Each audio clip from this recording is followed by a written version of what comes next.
Hello my dear friends. तो आज हमारा अगला लेक्चर है सीक्वेंस एंड सीरीज का, शायद फोर्थ लेक्चर है।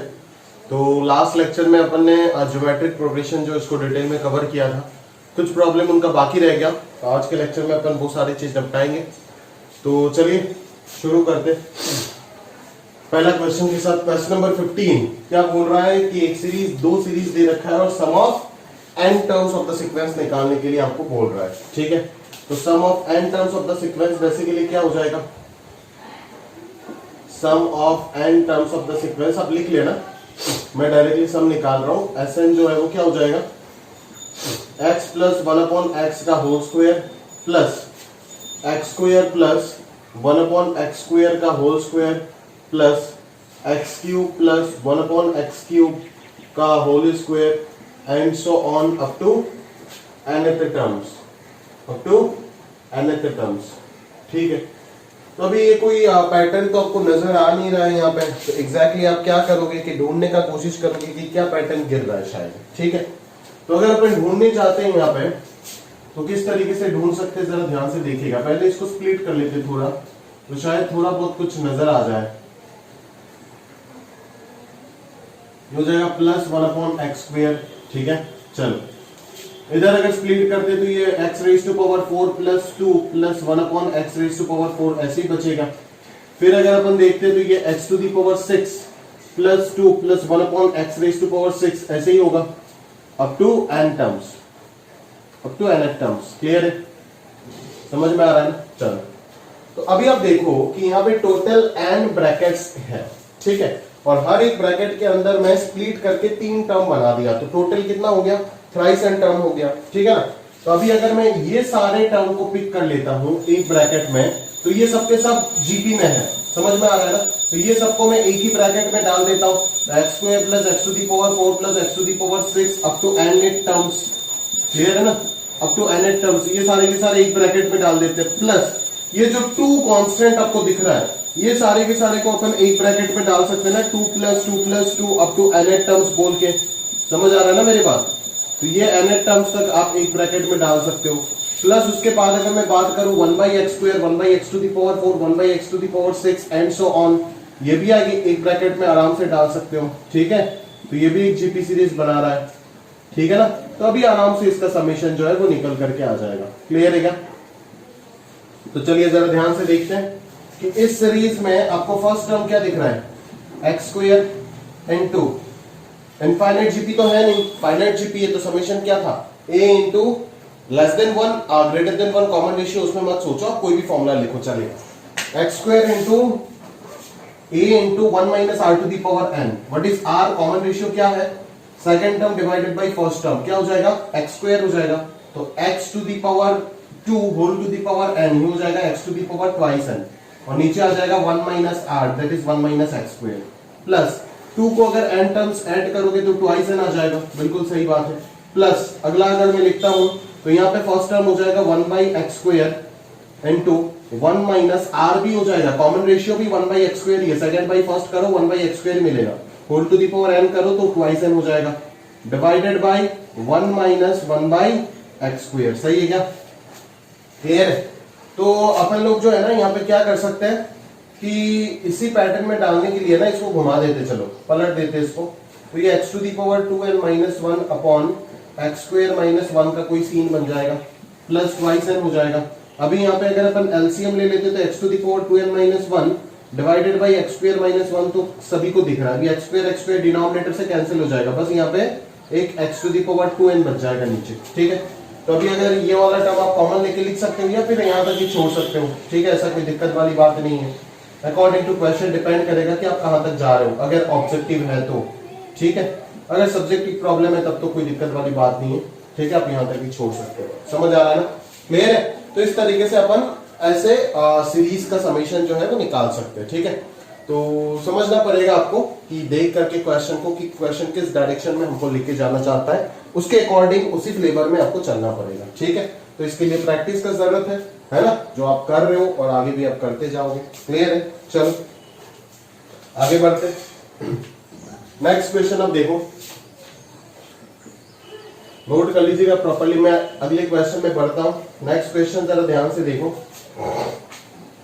क्या है 11 है, 103 है, 1005 है, ऐसे चलता जा रहा है। ठीक है, तो इसका अगर मैं सबका समेशन लेने जाऊं तो ये हो जाएगा 11 plus 103 plus 1005 plus dot dot up to nth terms. ठीक है, अप टू nth टर्म्स। अभी आप लोग बोलोगे सर ये तो एपी में भी नहीं दिख रहा है, कॉमन डिफरेंस दिख नहीं रहा है, कुछ डिफरेंस बहुत बड़ा बड़ा है, और ये जीपी में भी नहीं दिख रहा है, ये एपी में भी नहीं दिख रहा है, ये जीपी में भी नहीं दिख रहा है, क्योंकि कॉमन रेशियो भी कांस्टेंट नहीं दिख रहा है। तो करे क्या, तो थोड़ा सा दिमाग लगाओ, सारी चीज दिख जाएगा। वो दिमाग क्या है एग्जैक्टली 11 को आप क्या लिख सकते हो 10 प्लस 1, समझ आ रहा है ना। 103 को आप क्या लिख सकते हो 100 प्लस 3, समझ आ रहा है। अभी आपका दिमाग में सब कुछ चमक गया होगा। 1000 प्लस 5, तो ये जो सीरीज लिखा गया था ये एक एपी और जीपी को सम करके लिखा गया था। ठीक है, तो इस तरीके का प्रॉब्लम जनरेट कर सकते हैं। बिल्कुल एक एपी सीरीज और एक जीपी सीरीज को सम करके लिख के आपको कंफ्यूज कर दिया। जस्ट आप इसको स्प्लिट करोगे तो पता चल जाएगा। यहाँ पे टोटल n टर्म्स था, आपने एक ब्रैकेट में 2 टर्म मतलब एक्स्ट्रा समेशन में ब्रेक करके इंक्लूड कर दिया, ये ट्वाइस n टर्म्स आपने बना दिए। उसी चीज को आप वापस अगर प्लीट करोगे कि सारे जीपी वाले को एक जगह पे घुसा दो, 10 प्लस 10 स्क्वायर प्लस 10 क्यूब, तो ट्वाइस n से ये 10 वाला तो कितना होगा n टर्म्स ही होगा, है ना, अप टू nth टर्म्स। और फिर एपी वाला जो है 1 3 5 ये सब एपी में है, तो इन सबको अलग सा एक ब्रैकेट में डाल देते हैं, यहाँ पे भी n टर्म्स ही होगा। गलती से n/2 टर्म्स मत लिख देना, समझ में आ रहा है ना, क्लियर है। क्योंकि एक ही टर्म को आपने स्प्लिट करके ट्वाइस n टर्म्स बनाए, n टर्म्स को आपने ट्वाइस n टर्म्स बनाए, फिर n सेपरेट कर रहे हो। ठीक है, तो अभी ये पूरा पूरा आपका जीपी बन गया, तो इसको अपन क्या कर सकते हैं, a इंटू कॉमन रेशियो 10 दिख रहा है, 10 to the power n-1 divided by 10-1। ठीक है, और ये एपी सीरीज का समेशन है, तो इसका समेशन हो जाएगा n/2 into twice a plus n-1 into common difference 2 दिख रहा है, समझ में आ रहा है ना। तो क्लियरली ये हो गया 10/9 into 10 to the power n-1, और इधर आ गया आपका 2 और प्लस ट्वाइस n-2, तो ट्वाइस n इंटू n/2, तो ये 2 कैंसिल हो गया, तो ये n² हो जाएगा। क्लियर है, तो ये आ गया आपका इस सीरीज का समेशन। ठीक है, तो यहाँ पे आपको nth टर्म्स ना बोल के 1000 टर्म्स या फिर 999 टर्म्स जो भी पूछता है अकॉर्डिंगली आप n का वैल्यू पुट कर दोगे तो आंसर आ जाएगा। समझ में आ रहा है ना, क्लियर है। तो बिल्कुल ऐसे प्रॉब्लम आपको सिर्फ इस चैप्टर में नहीं किसी भी जगह पे आ सकता है, कभी भी आपको जरूरत हो सकता है। ठीक है ना, तो मैं बार बार बोला ये चैप्टर पे या तो इंडिपेंडेंट क्वेश्चन आएगा या तो इसको दूसरे किसी चैप्टर के साथ मिक्स किया जाएगा। ज्यादातर इंडिपेंडेंट ही पूछते हैं, बट कभी अगर चाहते हैं वो कॉलम वगैरह में मिक्स करें तो वो आराम से मिक्स करके दे सकते हैं आपको। ठीक है, तो आप थोड़ा सा इंडिपेंडेंट चैप्टर है, थोड़ा सा इंपॉर्टेंट ज्यादा है, इंपॉर्टेंस दे करके प्रॉपर्ली पढ़िएगा, तभी जाकर के फायदे में रहेंगे। समझ आ रहा है ना, नोट कर लीजिएगा। अपन आगे बढ़ते हैं, आगे बढ़ते चलो। अच्छा प्रॉब्लम है, देखो दो कंसेप्ट को मिक्स किया, पॉलिनोमियल को थोड़ा सा इंट्रोड्यूस करने का कोशिश किया इस प्रॉब्लम में, जरा ध्यान से देखिएगा। px एक पॉलिनोमियल दे रखा है जो एक गंदे फॉर्मेट में आपको दिया है। px एक पॉलिनोमियल दे रखा है जो एक अजीब सा फॉर्मेट में आपके पास लिखा गया है, 1 plus x to the power 4 plus dot dot up to x to the power twice n-2, है ना, divided by something 1 plus x square plus dot dot up to x to the power n-1। ठीक है, तो is a polynomial in x, then find the possible values of n। ठीक है ना, अपने को क्या निकालना है, पॉसिबल वैल्यूज ऑफ n निकालना है। ठीक है, तो अगर px एक पॉलिनोमियल है तो पॉसिबल वैल्यूज ऑफ n क्या होगा बताओ। ठीक है, तो ये सब तो बाद में सोचते, पहले जो सीरीज लिखा गया है इसको सॉल्व कर लेते हैं। तो ये एक जीपी सीरीज दिख रहा है ना, ठीक है, तो 1 plus x square plus x to the power 4। ठीक है, अगर मैं यहाँ पे नंबर ऑफ टर्म्स आपको पूछता हूं तो क्या बोलोगे आप। बहुत बच्चे ना इसको देख करके बोल देते हैं कि नंबर ऑफ टर्म्स ये है। अरे भाई ये नंबर ऑफ टर्म्स नहीं है, ठीक है ना, ये तो लास्ट टर्म में एक्स का हाईएस्ट डिग्री है। समझ में आ रहा है ना, क्लियर है। तो ये जो नंबर ऑफ टर्म्स होगा उसका कोई गारंटी नहीं है, ध्यान से चीजों को पढ़ो। समझ आ रहा है ना, इसको देख करके मत बोल देना नंबर ऑफ टर्म्स ये है। यहाँ पे नंबर ऑफ टर्म्स क्या होगा एग्जैक्टली आप आइडिया लगाओ कि x to the power 0 plus x to the power 2 plus x to the power 4 ऐसे चलता जा रहा है। कहां तक जा रहा है, x to the power 2n-2। मैं मान लेता हूं टोटल नंबर ऑफ टर्म्स जो है यहाँ पे वो कितना है, कैपिटल N मान लेता हूं। ठीक है, समझ आ रहा है। अभी देख ये कैसे कैसे जा रहा है, देख 0 2 4 6 ऐसे जा रहा है ना, तो ये जो नंबर ऑफ टर्म्स जो होगा वो एपी में आएगा ना। समझो बात को जरा ध्यान से कि 0 पहले आ रहा है, फिर 2 आ रहा है, फिर 4 आ रहा है, फिर 6 आ रहा है, ऐसे करते करते ट्वाइस एन माइनस 2। इस जगह पे इस सीक्वेंस में कितना नंबर ऑफ टर्म्स है वो अगर निकालना है तो क्या करो, ये एपी में है ना, पूरा पूरा दिख रहा है ना, एपी में है, तो फॉर्मूला लगा दो nth टर्म का एपी का। nth टर्म जो है लास्ट टर्म वो क्या है, ट्वाइस एन माइनस 2। फॉर्मूला क्या हो जाएगा, a what is first term 0 plus n minus 1 what is n, n is the total number of terms जिसको अपन ने कैपिटल N मान रखा है, तो capital N minus 1 into D कितना 2। तो यहां से सॉल्व करके कितना आ रहा है, twice n minus 2 is equal to 2 capital N minus 2। Cancel हो गया 2 2, तो कैपिटल N का वैल्यू कितना आया, स्मॉल n आया। मतलब इस सीरीज में कितना टर्म्स है, टोटल n टर्म्स है। समझ में आ रहा है ना, इस तरीके से जाकर के हमें पता चलता है। कभी कभी इसको देख करके डायरेक्टली कंक्लूड मत कर देना कि यहाँ पे ट्वाइस n माइनस 2 टर्म्स है। समझ में आ रहा है ना, बिकॉज 2 2 का गैप चल रहा है, ठीक है ना, 2 2 का गैप चल रहा है यहाँ पे। समझ में आ रहा है ना, ठीक है। तो बहुत बच्चे इसको ऐसे भी सोच सकते हैं कि सर 0 से ट्वाइस n माइनस 2 तक टोटल कितना टर्म्स होता है, 0 से ट्वाइस n माइनस 2 तक टोटल कितना टर्म्स होता है, यहां से स्टार्ट करके यहां तक, मतलब इंक्लूडिंग बोथ ऑफ देम कितना हो जाएगा सर। अगर ध्यान से सोचे तो 0 से अपन ट्वाइस n माइनस 2 तक चल रहे हैं ना, तो twice n minus 2 minus 0 plus हो जाएगा आपका, हाँ प्लस हो जाएगा 0 को एक बार एक काम करो, 0 को अगर मैं 0 को एक बार स्किप करो, 1 से काउंट करो, 1 से x टू दी पावर 1 से काउंट करो, भले ही ये नहीं है यहाँ पे, तो इससे यहां तक कितना टर्म होगा, final minus initial twice n minus 1 plus 1, तो ट्वाइस n टर्म्स हो गया। समझ में आ रहा है ना, 1 से ट्वाइस n माइनस 2 तक फाइनल माइनस इनिशियल प्लस 1 हो जाएगा ना, तो ट्वाइस नहीं आना चाहिए था यार, बट 0 तो एक्स्ट्रा है। 1 से ट्वाइस n माइनस 2 तक तो ट्वाइस n माइनस 2 टर्म होगा, हाँ 1 से ट्वाइस n माइनस 2 तक, ये तो गलत कर दिया मैंने, फाइनल माइनस इनिशियल तो ट्वाइस n माइनस 3 हो जाएगा, plus 1 that is twice n minus 2, और 0 एक और एक्स्ट्रा है तो उसको ऐड कर दिया तो ट्वाइस n माइनस 1 टर्म्स आ गया, ठीक है ना।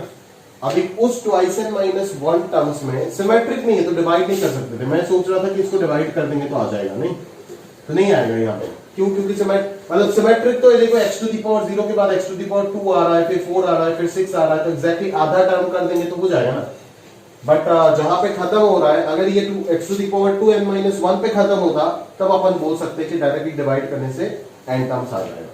खैर छोड़ो, ये सब पे सोचने का जरूरत नहीं है, आप अगर समझ पाते हो सिमेट्रिक होता तो ऐसे सोच के आप निकाल सकते थे एग्जैक्टली कि आपको अगर ये x to the power twice n minus 1 तक चला जाता तो टोटल नंबर ऑफ टर्म्स कितना बोल सकते हैं, ट्वाइस n माइनस 1 माइनस 0 और प्लस 1, ठीक है ना, फाइनल माइनस इनिशियल प्लस 1, ठीक है, तो ये हो जाता ट्वाइस n टर्म्स टोटल, ठीक है। और फिर एक एक गैप दे करके जा रहा है ना, सारे इवन टर्म्स आ रहा है, तो इसको मैं ट्वाइस से डिवाइड कर देता तो n आ जाता, ठीक है, और वही यहाँ पे भी अपने को n मिला। समझ में आ रहा है, क्लियर।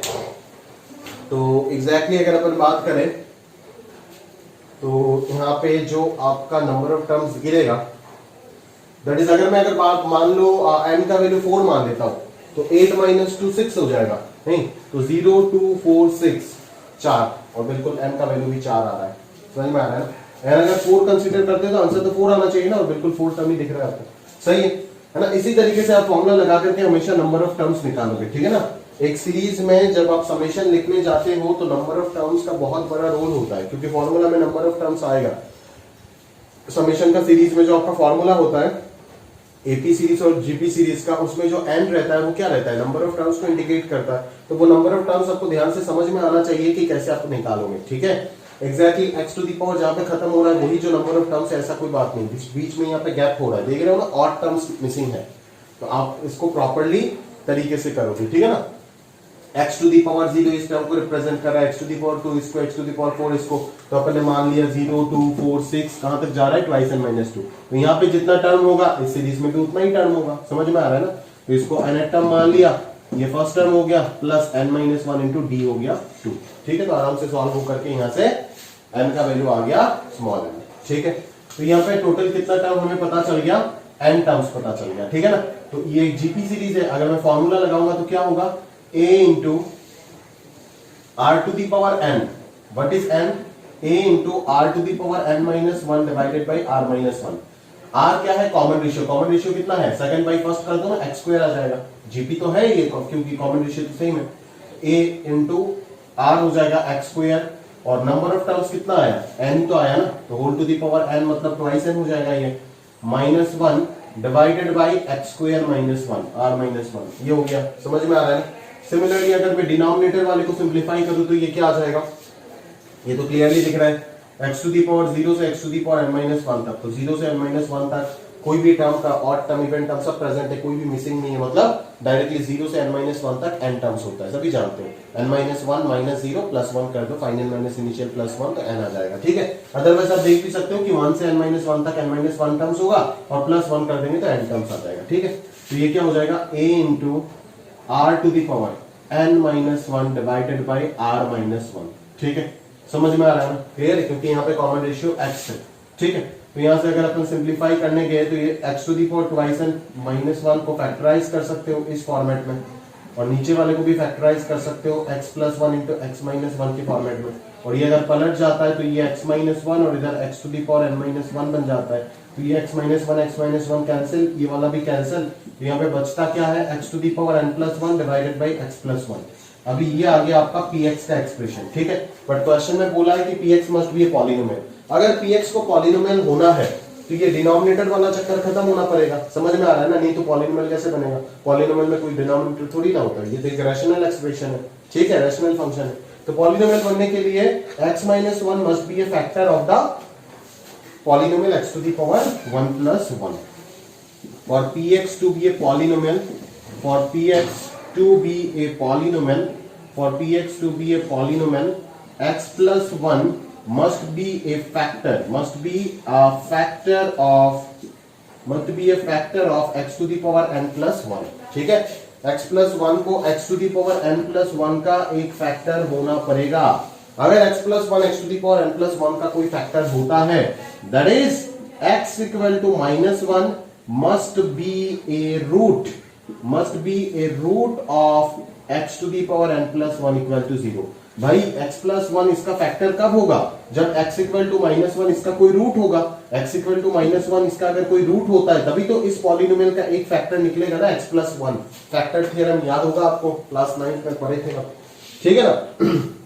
तो x बराबर x plus 1 इस पॉलिनोमियल का फैक्टर तभी हो सकता है जब x equal to minus 1 is a factor of that polynomial, x equal to minus 1 is a root of that polynomial x to the power n plus 1, ठीक है ना, समझ आ रहा है ना। तो तभी अपन बोल सकते हैं, अरे भाई एक अगर मेरे पास क्वाड्रेटिक है x square minus 5x plus 6, तो इसका एक फैक्टर अगर मैं बोलता हूँ x इक्वल टू 2, ये x माइनस 2 इस पॉलिनोमियल का फैक्टर कब हो रहा है, जब x इक्वल टू 2 इसका रूट हो रहा है, that is x equal to 2 यहाँ पे पुट करने से इक्वल टू 0 आता है, देखो ना क्या होगा, 4 माइनस 10 प्लस 6 0 आ रहा है, ठीक है ना। तो वही तो कंसेप्ट होता है ना फैक्टर थ्योरम का, दैट इज अगर ये इसको रूट होना है तो ये इसको सेटिस्फाई करना पड़ेगा, मतलब इस चीज का वैल्यू 0 होना पड़ेगा, और इस चीज का वैल्यू 0 कब हो सकता है, कोई भी बच्चा भी बोल देगा सर ये चीज का 0 तभी हो सकता है जब n एक ऑड इंटीजर होगा, समझ में आ रहा है ना, n एक ऑड इंटीजर होगा, समझ में आ रहा है ना। तो पॉसिबल वैल्यू ऑफ n जो है वो आंसर क्या दोगे, आंसर दोगे ऑड इंटीजर।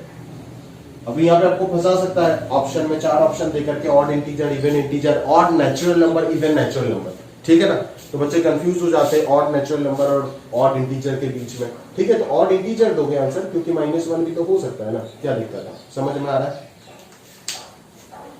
तो अकॉर्डिंगली पॉलिनोमियल को लास्ट में इंट्रोड्यूस कर दी जीपी सीरीज के साथ, जीपी और पॉलिनोमियल को मिक्स करके एक अच्छा क्वेश्चन आप मान सकते हो इसको।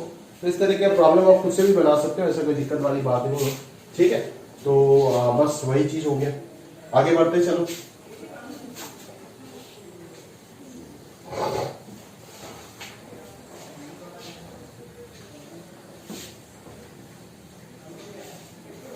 आगे बढ़ते हैं, अगला सीरीज का समेशन आपको निकालना है, कहां तक, अप टू इंफिनिटी तक, √2 + 1 + 1 प्लस √2 - 1 एंड सो ऑन, कहां तक, इंफिनिटी तक, ये आपको निकालना है एस इंफिनिटी।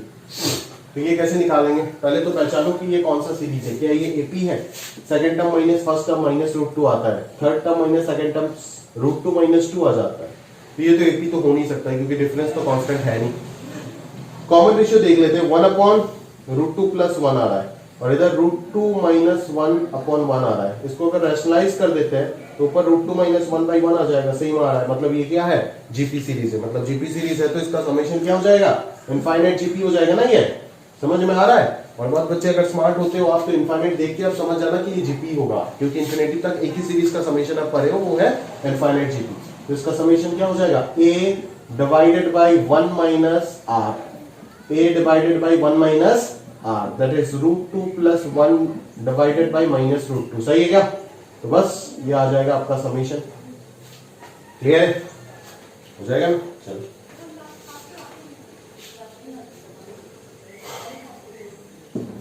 आगे बढ़ते भाई, नेक्स्ट क्वेश्चन है, in if each term of an infinite GP is twice the sum of the terms following it, if each terms of an infinite GP, अच्छा each terms of an infinite GP, अच्छा each term of an infinite GP is twice the sum of the terms following it, then find the common ratio। each term बोल रहे मतलब इस एक infinite GP है जिसका मैं मान लेता हूं a1 a2 a3 dot dot an plus 1 up to infinity तक जा रहा है, ठीक है। तो इस इनफाइनाइट जीपी का कोई भी टर्म अगर twice of the sum of the terms following it, ठीक है, मतलब कोई भी टर्म अगर मैं मान लेता हूं nth टर्म ही मान लेते, चलो nth टर्म जो है वो twice of the terms following it का समेशन के इक्वल है, that is an plus 1 plus an plus 2 plus an plus 3 plus dot dot infinity तक, क्लियर, समझ आ रहा है ना मेरी बात। तो an का जो वैल्यू है वो अकॉर्डिंग टू क्वेश्चन बोल रहा है ईच टर्म, तो मैंने कोई भी जनरल टर्म मान लिया an of an infinite GP is twice the sum of the terms following it, तो इस टर्म को फॉलो कर रहा है कौन, आगे वाला टर्म, तो इन सब का समेशन का ट्वाइस के इक्वल है, तो आपको कॉमन रेशियो निकालना है, तो सिंपलीफाई करो यहां से, फर्स्ट टर्म मान लो a और कॉमन रेशियो मान लो r, तो an क्या हो जाएगा, a r to the power n minus 1, यहाँ पे ये क्या हो जाएगा, a r to the power n हो जाएगा, ये हो जाएगा a r to the power n plus 1, ये हो जाएगा a r to the power n plus 2 and so on up to infinity, ठीक है।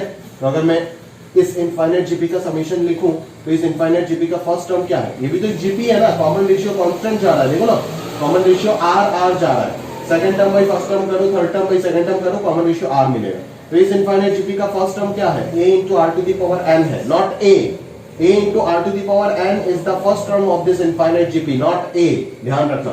तो फॉर्मूला आता है a by 1 minus r, a है first term of the GP, तो इस जीपी का फर्स्ट टर्म यह है, ठीक है, 1 minus common ratio, what is common ratio of this series, ठीक है, कॉमन रेशियो इसका r ही है, ठीक है।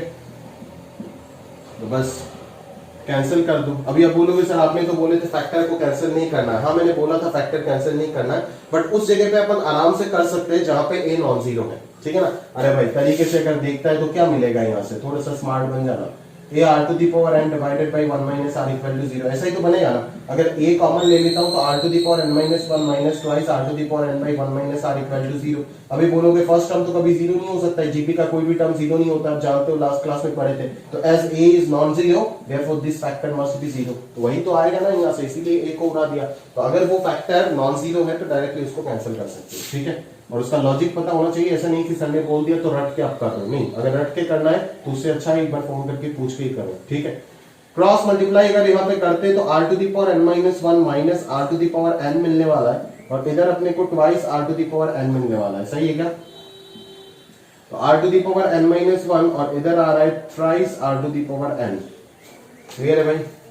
चलो इनफैक्ट अपन इसको भी उड़ा सकते थे ना, यहां से अगर मैं r to the power n को कॉमन ले लेता हूं तो 3 minus 1 by r equal to 0 आ जाता, ठीक है। तो r to the power n जो है वो तो 0 हो नहीं सकता है, बिकॉज उसके लिए r 0 होना पड़ेगा और r तो 0 हो नहीं सकता, तो डेफिनेटली 3 का वैल्यू 1 बाई r के इक्वल होगा और r का वैल्यू 1 बाई 3 आ रहा है, और 1 बाई 3 आया तभी जाकर के हमने समझे कि आंसर करेक्ट है। अगर यहाँ पे 3 हो जाता तो ये गड़बड़ हो जाता, क्यों, क्योंकि r का वैल्यू 3 हो नहीं सकता है ना, क्योंकि ये एक इनफाइनाइट जीपी है।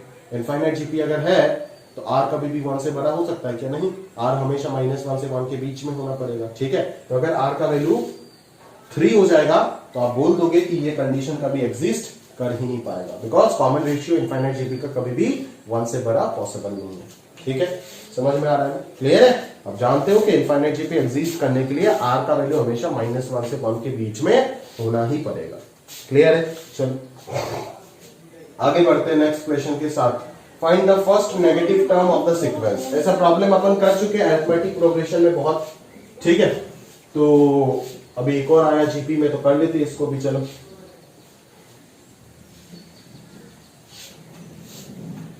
और 19/4 दैट इज, एक साथ में लिखते जाता हूं तो ये कितना आ जाएगा भाई? 77/4। फिर अगला वाला कितना आएगा? 74/4। फिर 71/4। तो इसको अपन 80/4 ही लिख देते हैं ना, तो ऐसे ही ये चलता जा रहा है। ठीक है, अच्छा इसमें इस सवाल में मेरे को कोई डाउट पूछा था उस लास्ट क्लास में, जो एपी वाले में ये सवाल किए थे ना, उसमें शायद मैंने क्वेश्चन मिस कर दिया था। यहाँ पे 1/2 हर जगह पे चिपका दिया था। 1/2 के बाद मतलब 1/3 के बाद 2/3 3/3 ऐसा कुछ होगा। ठीक है ना, तो क्वेश्चन शायद थोड़ा सा मिसप्रिंट हुआ था, देख लेना। तो ये है, इस सीक्वेंस का फर्स्ट नेगेटिव टर्म कौन सा होगा? आप बोलो। फर्स्ट नेगेटिव टर्म कितने नंबर टर्म होगा, पहले वो निकालेंगे और फिर ये निकालेंगे कि कौन सा टर्म होगा। वो टर्म क्या है एग्जैक्टली? 2 पॉइंट पे बात किया था, याद करो एपी वाली चीज को। तो यहां पे अगर मैं nth टर्म लिखता हूं तो क्या आएगा? 20 into r। सॉरी, ये तो एपी तो है ही नहीं, एपी के सॉरी ये तो जीपी तो है ही नहीं ना, एपी है ना ये। तो एपी वाला क्वेश्चन वापस यहाँ पे क्यों आया? ये करा ही दिया था क्या? ये आप ही कर सकते हो। a plus n-1 into D, D कितना आएगा? -3/4। तो nth टर्म को हम क्या करते हैं? जस्ट लेस देन 0 कर देते, क्योंकि फर्स्ट नेगेटिव टर्म चाहिए। तो यहां से कितना आ जाएगा? 80 - 3n + 3 divided by 4 less than 0। तो 3n का वैल्यू ग्रेटर देन आपको मिल गया 83। तो n का वैल्यू आपको 83/3 से बड़ा मिल रहा है। ठीक है ना, n का वैल्यू अगर 83/3 से बड़ा मिल रहा है तो दैट इज, ये कितना आ रहा है? That is n equal to जो है, देयरफॉर आप लिख सकते हो ना, for first negative term of the given AP series n must be equal to क्या होना पड़ेगा? 83/3 इंटीजर में कितना आता है? यार काम के वक्त तो दिमाग में आता नहीं कैलकुलेशन। 27 into 3 81 होता है ना, तो 27 पॉइंट समथिंग है, तो 28 हो जाएगा। ठीक है ना, that is 28th term of the given AP series will be the first negative term of this series and the term is, बोल के लिखोगे T21 which is equal to 20 plus 21 minus 1 into D कितना? -3/4। तो ये तो हो जाएगा 20 cancel out होकर के हो जाएगा -5। तो ये आ जाएगा आपका -15। ये क्या हो रहा है? ए है 20, सॉरी 21, क्या लिख रहा हूं? 28 होगा। 28 - 1 28 टर्म होगा ना, तो n का वैल्यू 28 होगा। 28 - 1 27। तो ये आ जाएगा आपका -3 into 27 दैट इज 81/4। तो ये कैंसिलेशन होकर के -1/4 आ जाएगा, जो कि इस सीरीज का ये डिक्रीजिंग एपी आपको दिख रहा है ना, इस डिक्रीजिंग एपी का डिक्रीज होते होते होते होते फर्स्ट अगर इसके साथ +3/4 अगर मैं कर देता हूं तो यहाँ पे आपको, हाँ यही होगा फर्स्ट नेगेटिव टर्म, क्योंकि 28th टर्म यही आ रहा है। वैसे ही आप कमेंट करोगे, देयरफॉर जो बोल दिया यार, बार बार बोलना अच्छा नहीं लगता है। That is 28th term which is T28 equal to this, that is -1/4 is the first negative term of the given decreasing arithmetic sequence. Clear है? समझ में आ रहा है? चलो आगे बढ़ते। ये सब प्रॉब्लम काफी फेवरेबल है मेंस एग्जाम के लिए, तो आप जरा ध्यान से थोड़ा सा कीजिएगा इसको। ठीक है, ये समझना काफी इंपॉर्टेंट है। हाँ, आगे बढ़ते हैं। The first and second terms of a GP are x to the power -4 and x to the power n respectively. ठीक है, first and second terms of a GP are x to the power -4 and x to the power n respectively, first and second term, ठीक है। If x to the power 52 is the eighth term, तो first term अगर दिया हुआ है x to the power -4 और second term दिया हुआ है, तो कॉमन रेशियो हो जाएगा second term by first term, that is x to the power n divided by x to the power -4, तो x to the power n+4 हो जाएगा कॉमन रेशियो, ये हो जाएगा फर्स्ट टर्म। तो अभी x टू दी पावर 52 है eighth term, तो find the value of n, ठीक है। तो t8 दिया है x टू दी पावर 52, अभी t8 का फॉर्मूला क्या हो जाएगा, a into r to the power 8 minus 1. Now what is a? A is x to the power -4 and what is r? X to the power n+4 into whole to the power 7. ठीक है ना, equal to x to the power 52। बस यहाँ से power compare कर दो, -4 + 7 n + 28 equal to 52। यहाँ से सॉल्व करके वो निकाल दो, डायरेक्टली दिख ही रहा है n का वैल्यू 4 आएगा, ठीक है ना। तो वही n का वैल्यू निकालना है, सिंपल प्रॉब्लम है, ठीक है, कर लेना। आगे बढ़ते हैं।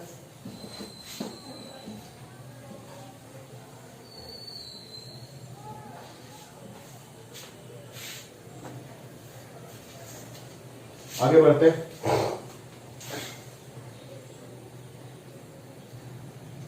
Next question 21. A GP consists of an even number of terms.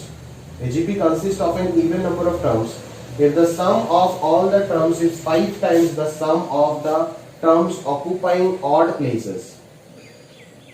अच्छा, a GP consists of an even number of terms, ठीक है। एक GP में सिर्फ even number of terms है, even number of terms है, even numbered नहीं। numbered होने से क्या पता चलता कि T2, T4, T6 ये सभी एग्जिस्ट कर रहा है, but even number of terms बोला है, मतलब इस पूरा जीपी में जो नंबर ऑफ टर्म्स है वो इवन है, टोटल नंबर ऑफ टर्म्स जो है वो इवन है, बट इवन नंबर्ड ईडी अगर लगा देगा तो इवन नंबर्ड टर्म्स और इवन नंबर ऑफ टर्म्स उसमें अंतर है, ध्यान से समझिएगा इस चीज को। हाँ, इवन नंबर्ड टर्म्स अगर बोल देता है तो सिर्फ T2, T4, T6 ये सब एग्जिस्ट करेगा, ठीक है, but even number of terms, ठीक है, दोनों में अंतर है। इसका मतलब है कि total terms in this geometric series must be in the form twice n, that is total term यहाँ पे इवन है, total number of terms.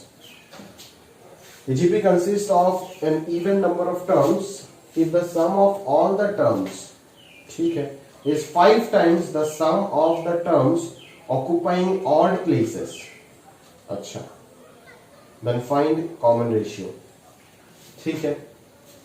If sum of all the terms, तो हम मान लेते हैं इस जीपी में इवन नंबर टर्म्स है, T1, T2, T3 से लेकर के लास्ट टर्म जो है इसको हम मान लेते हैं कुछ Tn, जहां पे n को अपन इवन मान लेते हैं, n क्या हो जाएगा, इवन हो जाएगा, ठीक है, क्योंकि हमने even number of terms consider किए जीपी में। अभी अकॉर्डिंग टू क्वेश्चन वो लोग बोल रहे कि if the sum of all the terms, ठीक है, is 5 times the sum of the terms occupying odd places. Odd places में कौन सा आएगा, T1, T3, T5 occupying odd places up to Tn-1, क्योंकि Tn अगर इवन है तो Tn-1 ऑड होगा, मतलब ऑड नंबर्ड टर्म होगा ना। ये है ऑड नंबर टर्म्स, बट ये है आपका टोटल नंबर ऑफ टर्म्स जो कि इवन, क्योंकि n को मैंने इवन माना ना, तो 1 से अगर n अगर 100 होता तो 100 टर्म्स होगा टोटल यहाँ पे।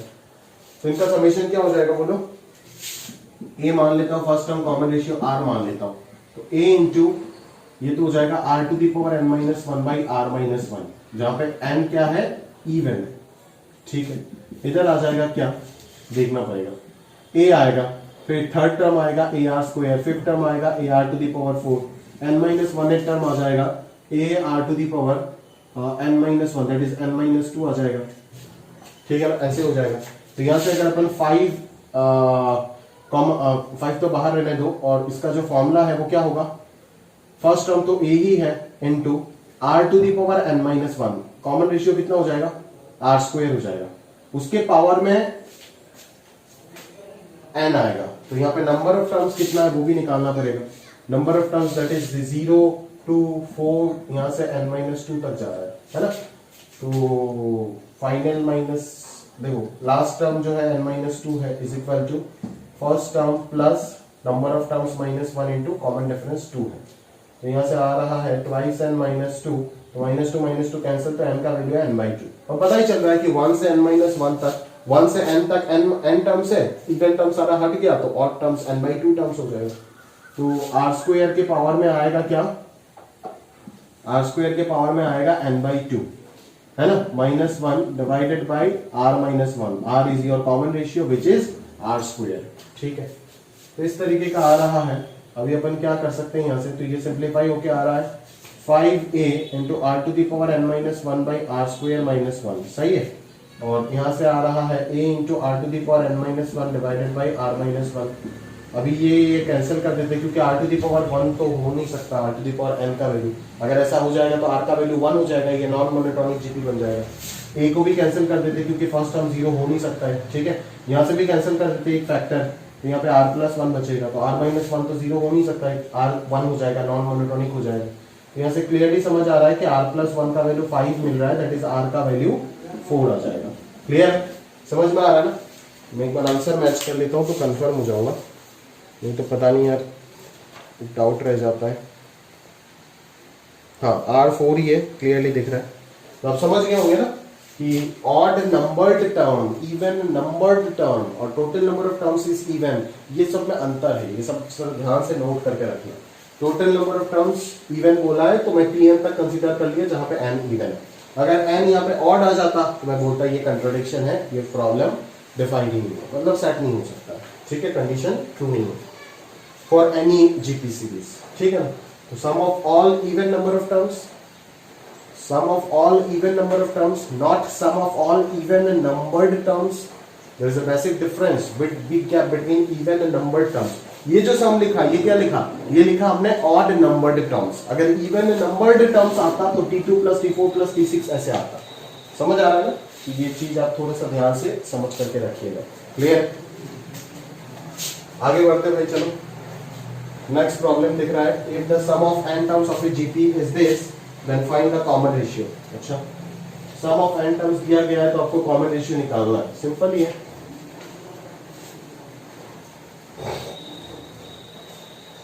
sum of n terms दिया गया है ना, तो Sn दिया गया है 3 minus 3 to the power n plus 1 divided by 4 to the power twice n, ठीक है। तो sum of n terms क्या हो जाएगा,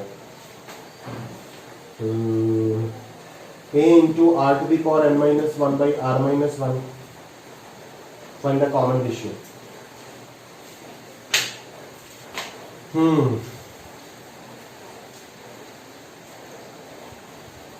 कैसे करें,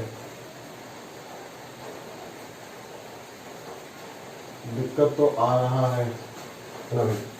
इसको ऐसे कर सकते हैं ना, 3 यहां से कॉमन ले सकते हैं, तो ये 1 minus 3 to the power n divided by 4 to the power twice n ऐसे बच रहा है। अच्छा, इसको इस पैटर्न में लेके जाना होगा, कंपेयरिंग का क्वेश्चन है, कंपेयर करके अपने को सॉल्व करना है, ठीक है ना। तो ये 1 minus 3/4 square whole raise to power n लिख सकते हो आप, ठीक है। तो ये क्या बन जाएगा, 1 minus 3/16 whole raise to power n। अभी देखो 1 minus r to the power n, इसको घुमा के लिख दो, a into 1 minus r to the power n upon 1 minus r।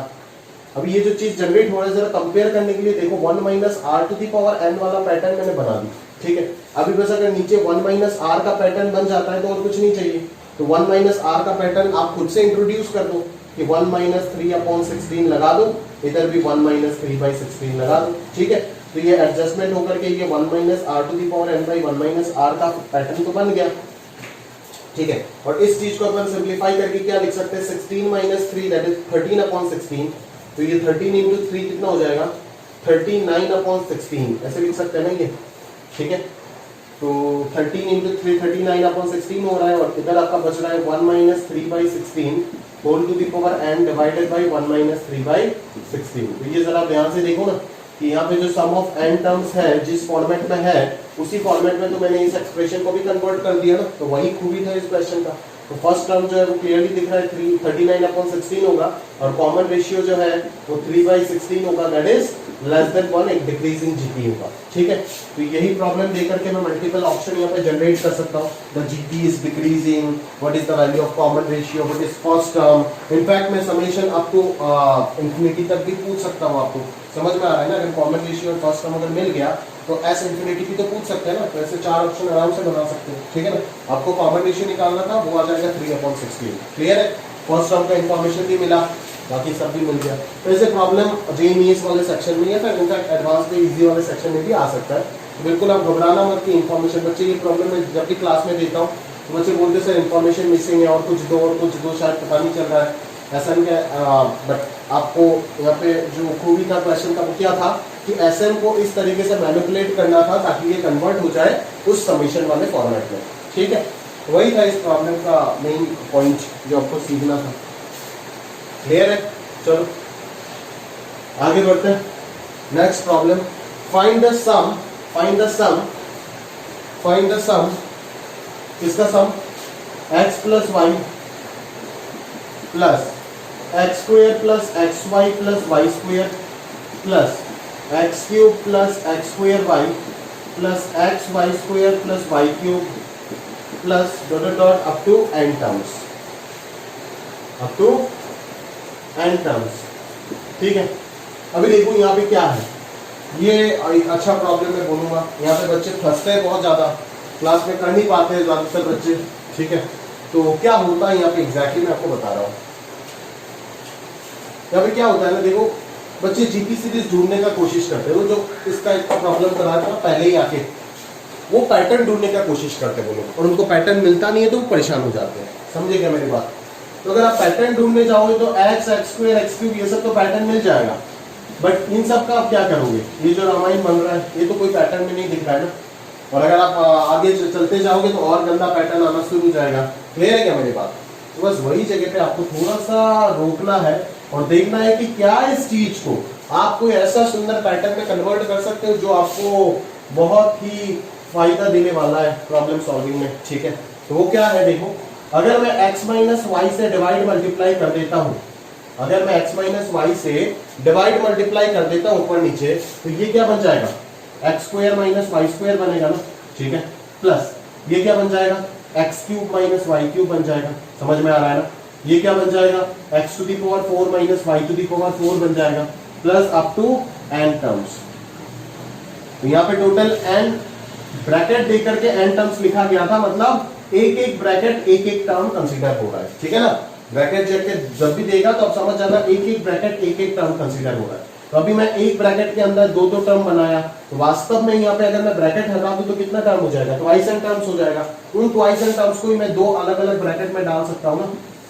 एक ब्रैकेट हो जाएगा x square, x cube, x to the power 4 up to n terms, और दूसरा माइनस कॉमन लेकर के लिख दो y cube, y to the power 4 up to n terms.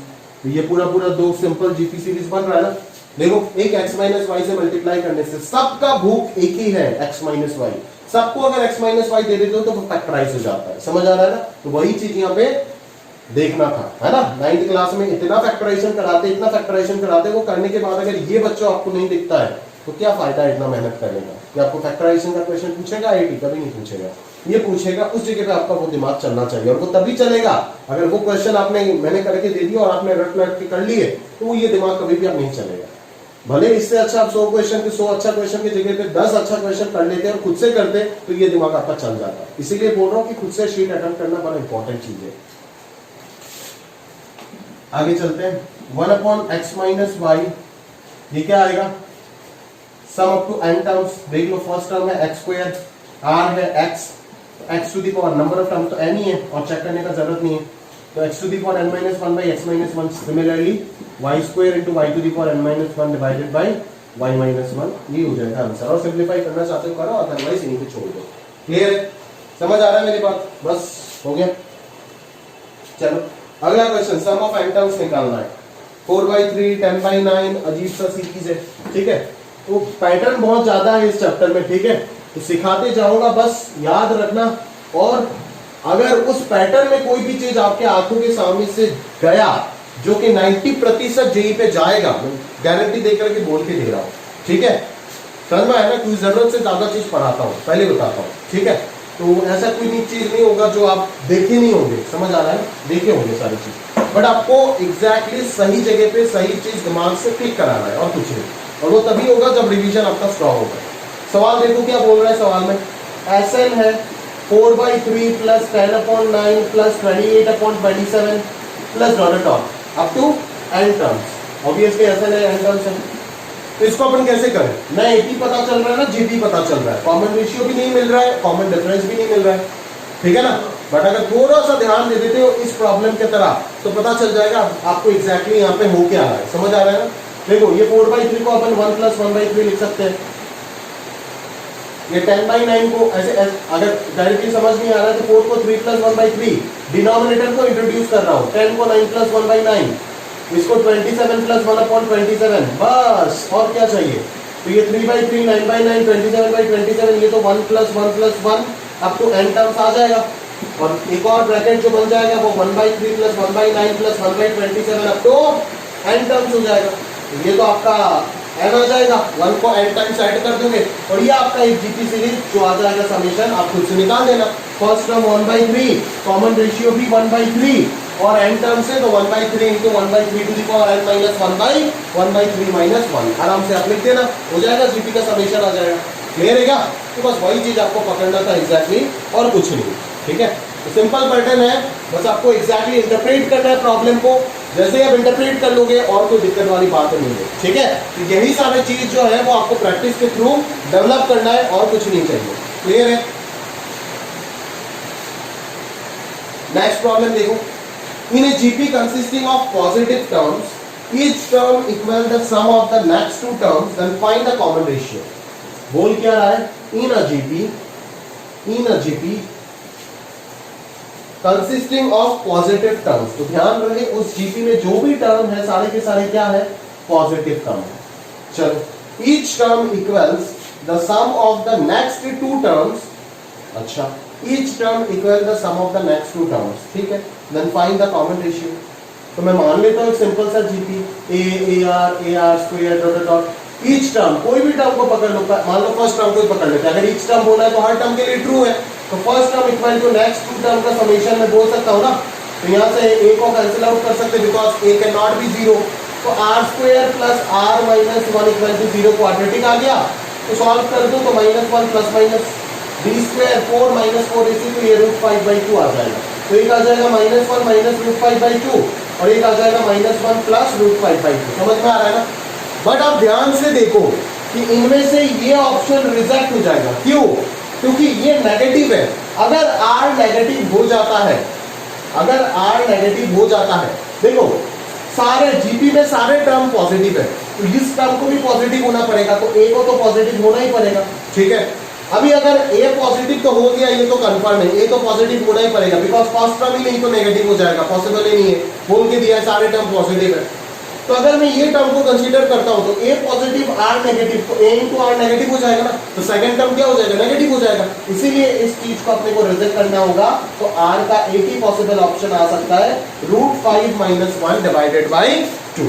Clear है? This is the only possible value of r for which the given condition satisfied, ठीक है। Next problem देखो, the product of 3 numbers in GP is 125। The product of 3 numbers, अभी ये तीनों number consecutive तो नहीं बोला ना आपको, तो कंसेक्यूटिव अगर नहीं बोला तो आप ये तीनों कंसीडर नहीं कर पाओगे, a/r, a और ar, ठीक है। आप कोई भी जनरल कंसीडर करो, a, ar और ar², ये कंसीडर मत करो क्योंकि ये कंसीडर करने से कंसेक्यूटिव पता चल जाता है। क्लियर है क्या? चलो, तो आप बोलोगे सर ये भी तो कंसेक्यूटिव है, खैर आप ये भी कंसीडर कर लो, करके आप चेक करके देख लेना आंसर सेम आता है या नहीं। मैं आपको ये दोनों टर्म लेकर के बता देता हूँ क्योंकि ये तीनों लेकर के बहुत बार मैं कर चुका हूँ। The product of 3 consecutive 3 numbers in GP, तो 3 नंबर जीपी में है, उनका प्रोडक्ट क्या हो जाएगा, a³ r³ कितना है 125। तो यहाँ से क्लियरली पता चल रहा है ar का वैल्यू 5 हो जाएगा। दूसरा जो फैक्टर आएगा वो इमेजिनरी आंसर देगा, देख लेना करके, है ना, क्योंकि x³ = 125 का अगर मैं रियल सॉल्यूशन का बात करूं तो एक ही आता है, बिकॉज x³ - 5³ = 0 करो तो x - 5 आएगा इंटू x² + 5x प्लस 25 आता है ना, यहाँ से अगर आप निकालने जाओगे आंसर तो इमेजिनरी आंसर आएगा, ठीक है। तो इसीलिए इसको मैं कंसीडर नहीं कर रहा हूँ, सिर्फ x इक्वल टू 5 को कंसीडर कर रहा हूँ, ठीक है ना। यार को x मान लिया, समझ में आ रहा है ना। तो ये सब बेसिक चीजें जो जंप करके चला जाता हूँ, बट कभी लगता है बता दिया मैंने, समझ में आ रहा है ना। तो ध्यान रख देना, ये सब ऐसा नहीं है कि x क्यूब इक्वल टू 125 होने से x इक्वल टू 5 ही आएगा, और भी दो सॉल्यूशन आएगा, बिकॉज क्यूबिक इक्वेशन है, बट वो दोनों सॉल्यूशन कॉम्प्लेक्स आएगा, इसीलिए हम नहीं ले रहे, हम तो यहाँ पे रियल नंबर सीक्वेंस पढ़ रहे हैं। क्लियर है, चलो आगे अगर बढ़ते हैं तो यहाँ पे बोला जा रहा है सम ऑफ देयर प्रोडक्ट। अच्छा, सम ऑफ देयर प्रोडक्ट, ये टर्म का मतलब आपको अगले चैप्टर में भी बहुत ज्यादा मिलेगा, that is theory of equation में। तो अभी मैं आपको बता देता हूँ सम ऑफ देयर प्रोडक्ट का मतलब क्या है। टेकन इन पेयर्स, मतलब दो को, तीन टर्म में से दो को प्रोडक्ट करके सम करते जाओ, वही है एसओपी, उसको बोलते हैं एसओपी, सम ऑफ प्रोडक्ट, ठीक है। Next chapter theory of equation में आपको वापस मिलेगा। What is sum of product? Sum of product है a into ar plus ar into ar square, दो को सम करके लिखेंगे, फिर ar square into a is equal to कितना 175/2, ठीक है ना, 175/2। बस दो इक्वेशन आपके पास है, सॉल्व कर लो, यहाँ से आंसर निकाल देना। क्लियर है क्या? यहाँ से क्लियरली दिख रहा है, ए स्क्वायर वाला कोई चीज आ जाएगा तो उसी ए स्क्वायर को कैंसिल करने के लिए इसको स्क्वायर कर देना, a square r square equal to कितना हो जाएगा 25 हो जाएगा, समझ में आ रहा है ना। तो फिर डिवाइड कर लेना, ए स्क्वायर कैंसिल होकर आर आ जाएगा, फिर आर पुट करके ये निकाल देना फ्रॉम इक्वेशन नंबर 1। तो आपके पास तीनों टर्म आ जाएगा, ए और आर अगर आ गया तो तीनों के तीनों टर्म आ जाएगा। और मैं ये होमवर्क दे रहा हूँ कि आप इस तरीके से भी इस प्रॉब्लम को सॉल्व करके देखोगे, ये तीनों कंसीडर करके, ठीक है। ये मेरा होमवर्क है, देखूंगा कितने बच्चे मेरे को बताते हैं। चलो आगे अगर बात करते हैं तो नेक्स्ट लास्ट प्रॉब्लम देख लो। There are 3 numbers are in GP, ठीक है, मान लेते 3 नंबर्स ए आर और a r square are in GP, मान लिया। कुछ सम इज 70, मतलब इन सब का समेशन कितना दिया है 70। If the extremes be each multiplied by 4, extreme को 4 से मल्टीप्लाई कर दिया, ठीक है। एडमीन बाई 5, मतलब बीच वाले को 5 से मल्टीप्लाई कर दिया, तो ये सब के सब एपी में आ गया, मतलब twice of the mid term 10 AR is equal to first plus last हो जाएगा। एपी का कंडीशन तो वही होता है ना, twice b equal to a plus c. अगर एबीसी एपी में है तो b minus a equal to c minus b, that is twice b equal to a plus c. तो वही चीज लगा दिया, तो यहाँ से तो ए कैंसिल होकर के आर आ जाएगा, आर यहाँ पे पुट कर दोगे तो ए आ जाएगा, समझ में आ रहा है ना। ए और आर अगर मिल गया तो आपको नंबर्स आ जाएगा, फाइंड द नंबर्स बोल रहा है, मतलब ये 27 और 26 सिमिलर काइंड ऑफ क्वेश्चन ही है, बट कंडीशन अलग है। यहाँ पे एसओपी का मतलब आपको पता चला अगला। और अगर मैं बोलता हूँ ना 4 टर्म के बीच में एसओपी लिखो, तो आप कैसे लिखोगे जानते हो? A B plus a c plus a d plus B c plus b d plus c d, ऐसे लिखोगे, समझ में आ रहा है ना। This is sum of product, sum of product taken 2 at a times. अभी sum of product taken 3 at a times भी हो सकता है, उसको मैं कैसे लिखूंगा? A b c plus a b d plus a c D plus B C D, ये 4 ही पॉसिबल होगा, और पॉसिबल नहीं होगा, देख लेना। और पॉसिबल अगर आप करते तो रिपीट हो जाएगा, बट रिपीटिशन अपने को नहीं लेना है। क्लियर है ना? ये एसओपी का कांसेप्ट है जो आपको ऑफिशियली नेक्स्ट चैप्टर में पढ़ने को मिलेगा, ठीक है। तो दैट्स इट, ओवरऑल ये खत्म हुआ। जो भी डाउट होता है उसी वक्त आप फोन करके पूछ लीजिएगा, है ना, बस खत्म। तो यहां तक समाप्त हो गया जीपी। तो लेक्चर 1 में लेक्चर 2 पे अपन ने क्या कवर कर रखे थे, अगर मैं ध्यान से देखता हूं तो L1 L2 में हमारा एपी कवर हुआ था पूरा, ठीक है। लेक्चर 3 और लेक्चर 4 का हाफ पार्ट मिला करके जीपी कवर हो गया। यहां तक खत्म, हाँ, यहां तक खत्म, ठीक है। बोर्ड एग्जाम में मैं 9th का बोर्ड एग्जाम और 9th और 11th दोनों का बोर्ड एग्जाम का सिलेबस सेम है। 9th में तो और कुछ है ही नहीं, और 11th को आईटी के लिए बहुत कुछ पढ़ना होता है, ठीक है। चलो, तो 9th का और 11th का दोनों का बोर्ड एग्जाम है, 10th का तो सिलेबस सिर्फ ये दोनों था। चलो, 9th वालों आप यहां तक देखोगे, ठीक है, उसके बाद आप स्टॉप कर लोगे, ठीक है। अगला वाला पार्ट जो अभी इसी लेक्चर में चालू होगा वो आप देखना मत, वो एचपी है। लेक्चर 5 का रिमेनिंग हाफ पोर्शन लेक्चर 5, ठीक है, और लेक्चर 6 आएगा, लेक्चर 7 आएगा, ठीक है। तो यहां से इस लेक्चर 6 को हटा देता हूं, लेक्चर 7। ये तीनों लेक्चर सिर्फ हमारा आईटीजे पॉइंट ऑफ व्यू से होगा, ठीक है ना, आईटीजे मेंस हो या फिर एडवांस हो। ये पार्ट ना आपका 11th का बोर्ड एग्जाम में आएगा, ना 11th का ना 9th का बोर्ड एग्जाम में आएगा, समझ में आ रहा है ना। तो 9th का बोर्ड एग्जाम और 11th का बोर्ड एग्जाम दोनों के लिए सिर्फ और एक पार्ट बाकी है। यहां तक देखने के बाद मतलब अभी जो खत्म हो रहा है यहाँ तक देखने के बाद और सिर्फ आपको एक चीज देखना है, वो है लेक्चर नंबर 6। क्लियर है? और 11th वालों को तो पूरा कंटिन्यू करना है, L4 ये भी कंटिन्यू करना है, ये भी, ठीक है। और बोर्ड एग्जाम से पहले आप ये पार्ट को स्किप कर सकते हो, ठीक है। तो अभी जो चालू होगा वो लेक्चर 4 हाफ, लेक्चर 5 तक पूरा, AMGM HM तक पूरा ये ITJ का पोर्शन है, ये बोर्ड में नहीं आएगा। फिर लेक्चर 6 वाला ये दोनों का बोर्ड्स में आ सकता है, JP भी आ सकता है। और लेक्चर 7 प्योरली इसी का एडवांस टॉपिक है, मिसलेनियस सीरीज बोलते हैं इसको, ठीक है। चलो, तो यहां तक अपना समाप्त हो गया। अभी आगे का पोर्शन देखते हैं, हार्मोनिक प्रोग्रेशन, ठीक है। तो चलिए वो चीज शुरू करते हैं। तो चलिए आगे कंटिन्यू करते हैं। हमारा अगला टॉपिक है हार्मोनिक प्रोग्रेशन। तो AP GP खत्म हुआ, उसके बाद आया हमारे पास HP, है ना। तो इसको डिटेल में स्टडी करते देखिए। हार्मोनिक प्रोग्रेशन क्या होता है? A sequence of non zero numbers. Non zero word use करना यहाँ पे बहुत इंपॉर्टेंट है। ज्योमेट्रिक और हार्मोनिक प्रोग्रेशन में कोई भी टर्म को गलती से कभी भी जीरो मत बोल देना, फंसोगे, ठीक है।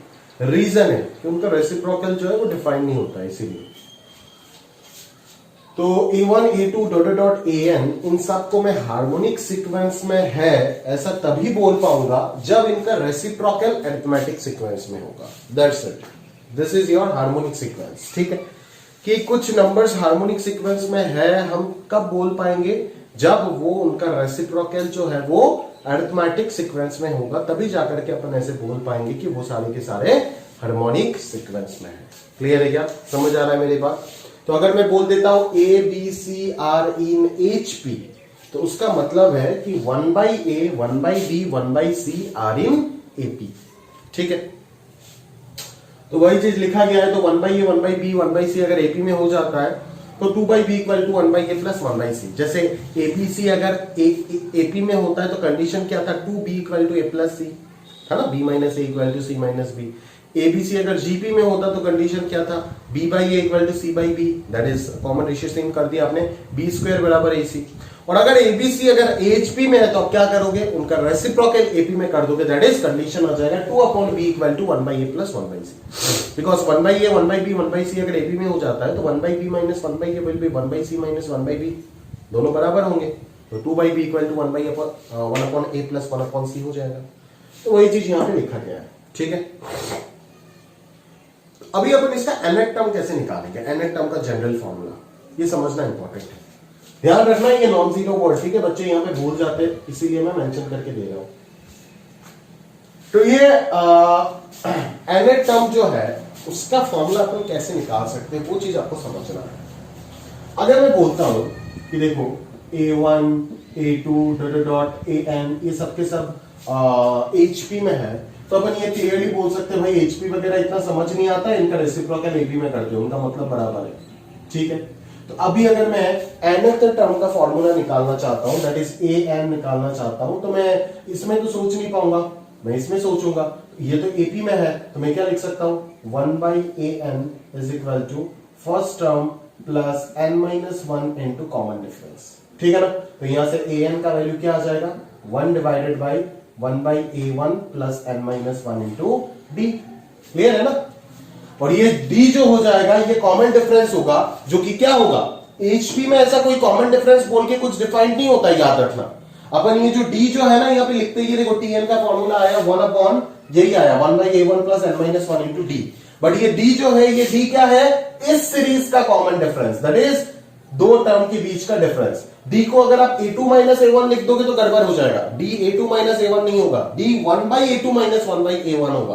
क्लियरली यहां पे मेंशन करके दिया मैंने, D is 1/AN plus 1 minus 1/AN। n का वैल्यू कुछ भी पुट कर सकते हो, कोई दिक्कत नहीं। For all n belongs to natural number लिख दो। समझ में आ रहा है ना? क्लियर है, ठीक है। तो ये चीज समझना है दोस्तों ध्यान से। हम HP को AP में कन्वर्ट करके स्टडी कर रहे हैं, समझ में आ रहा है ना। तो इसीलिए ये जो D है ये इस सीरीज के लिए डिफाइंड नहीं है, ये इस सीरीज के लिए डिफाइंड है। तो D का वैल्यू आप A2 माइनस A1 मत लिख दीजिएगा, 1/A2 माइनस 1/A1 हो सकता है। देखो ना इस फॉर्मूला में अगर n का वैल्यू 1 डालोगे तो 1/A2 माइनस 1/A1 ही तो मिलेगा। क्लियर है ना। तो this is your general term, ठीक है। ये जनरल टर्म है आपका HP का, ठीक है। तो ये तो बिगिनिंग से जनरल टर्म है, दैट इज फ्रॉम स्टार्टिंग।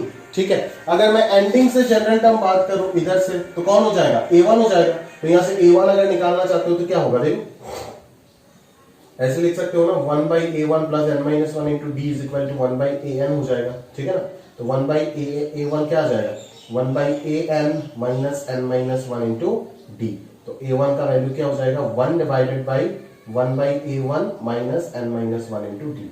वही आया यहाँ पे, ठीक है ना। तो ये हो गया nth टर्म फ्रॉम एंडिंग और ये हो गया nth टर्म फ्रॉम बिगिनिंग, ठीक है, जो जनरल nth टर्म का फॉर्मूला है। और डी यहाँ पे कॉमन डिफरेंस नहीं है, कॉमन डिफरेंस बोल के कोई टर्म यहाँ पे डिफाइंड ही नहीं होता है हार्मोनिक प्रोग्रेशन में, ठीक है। तो डी बस एक एक्सप्रेशन है जो इस फॉर्मेट में है, क्योंकि हमने इस पूरा हार्मोनिक प्रोग्रेशन का जनरल टर्म जब निकाले तो जो स्टडी किए वो हम एपी में कन्वर्ट करने के बाद ही स्टडी किए, मतलब उसका रेसिप्रोकल को स्टडी किए। तो हम सिंपली जानते हैं कि ये सारे के सारे अगर एचपी में है तो इनका रेसिप्रोकल एपी में होगा, ठीक है। तो ये सबके सब एचपी में तभी हो पाएंगे जब इनका रेसिप्रोकल एपी में होगा, वही एचपी का बेसिक डेफिनेशन है। क्लियर है। तो ये फंडा अच्छे से याद रखिएगा, बड़ा इंपॉर्टेंट चीज है, ठीक है।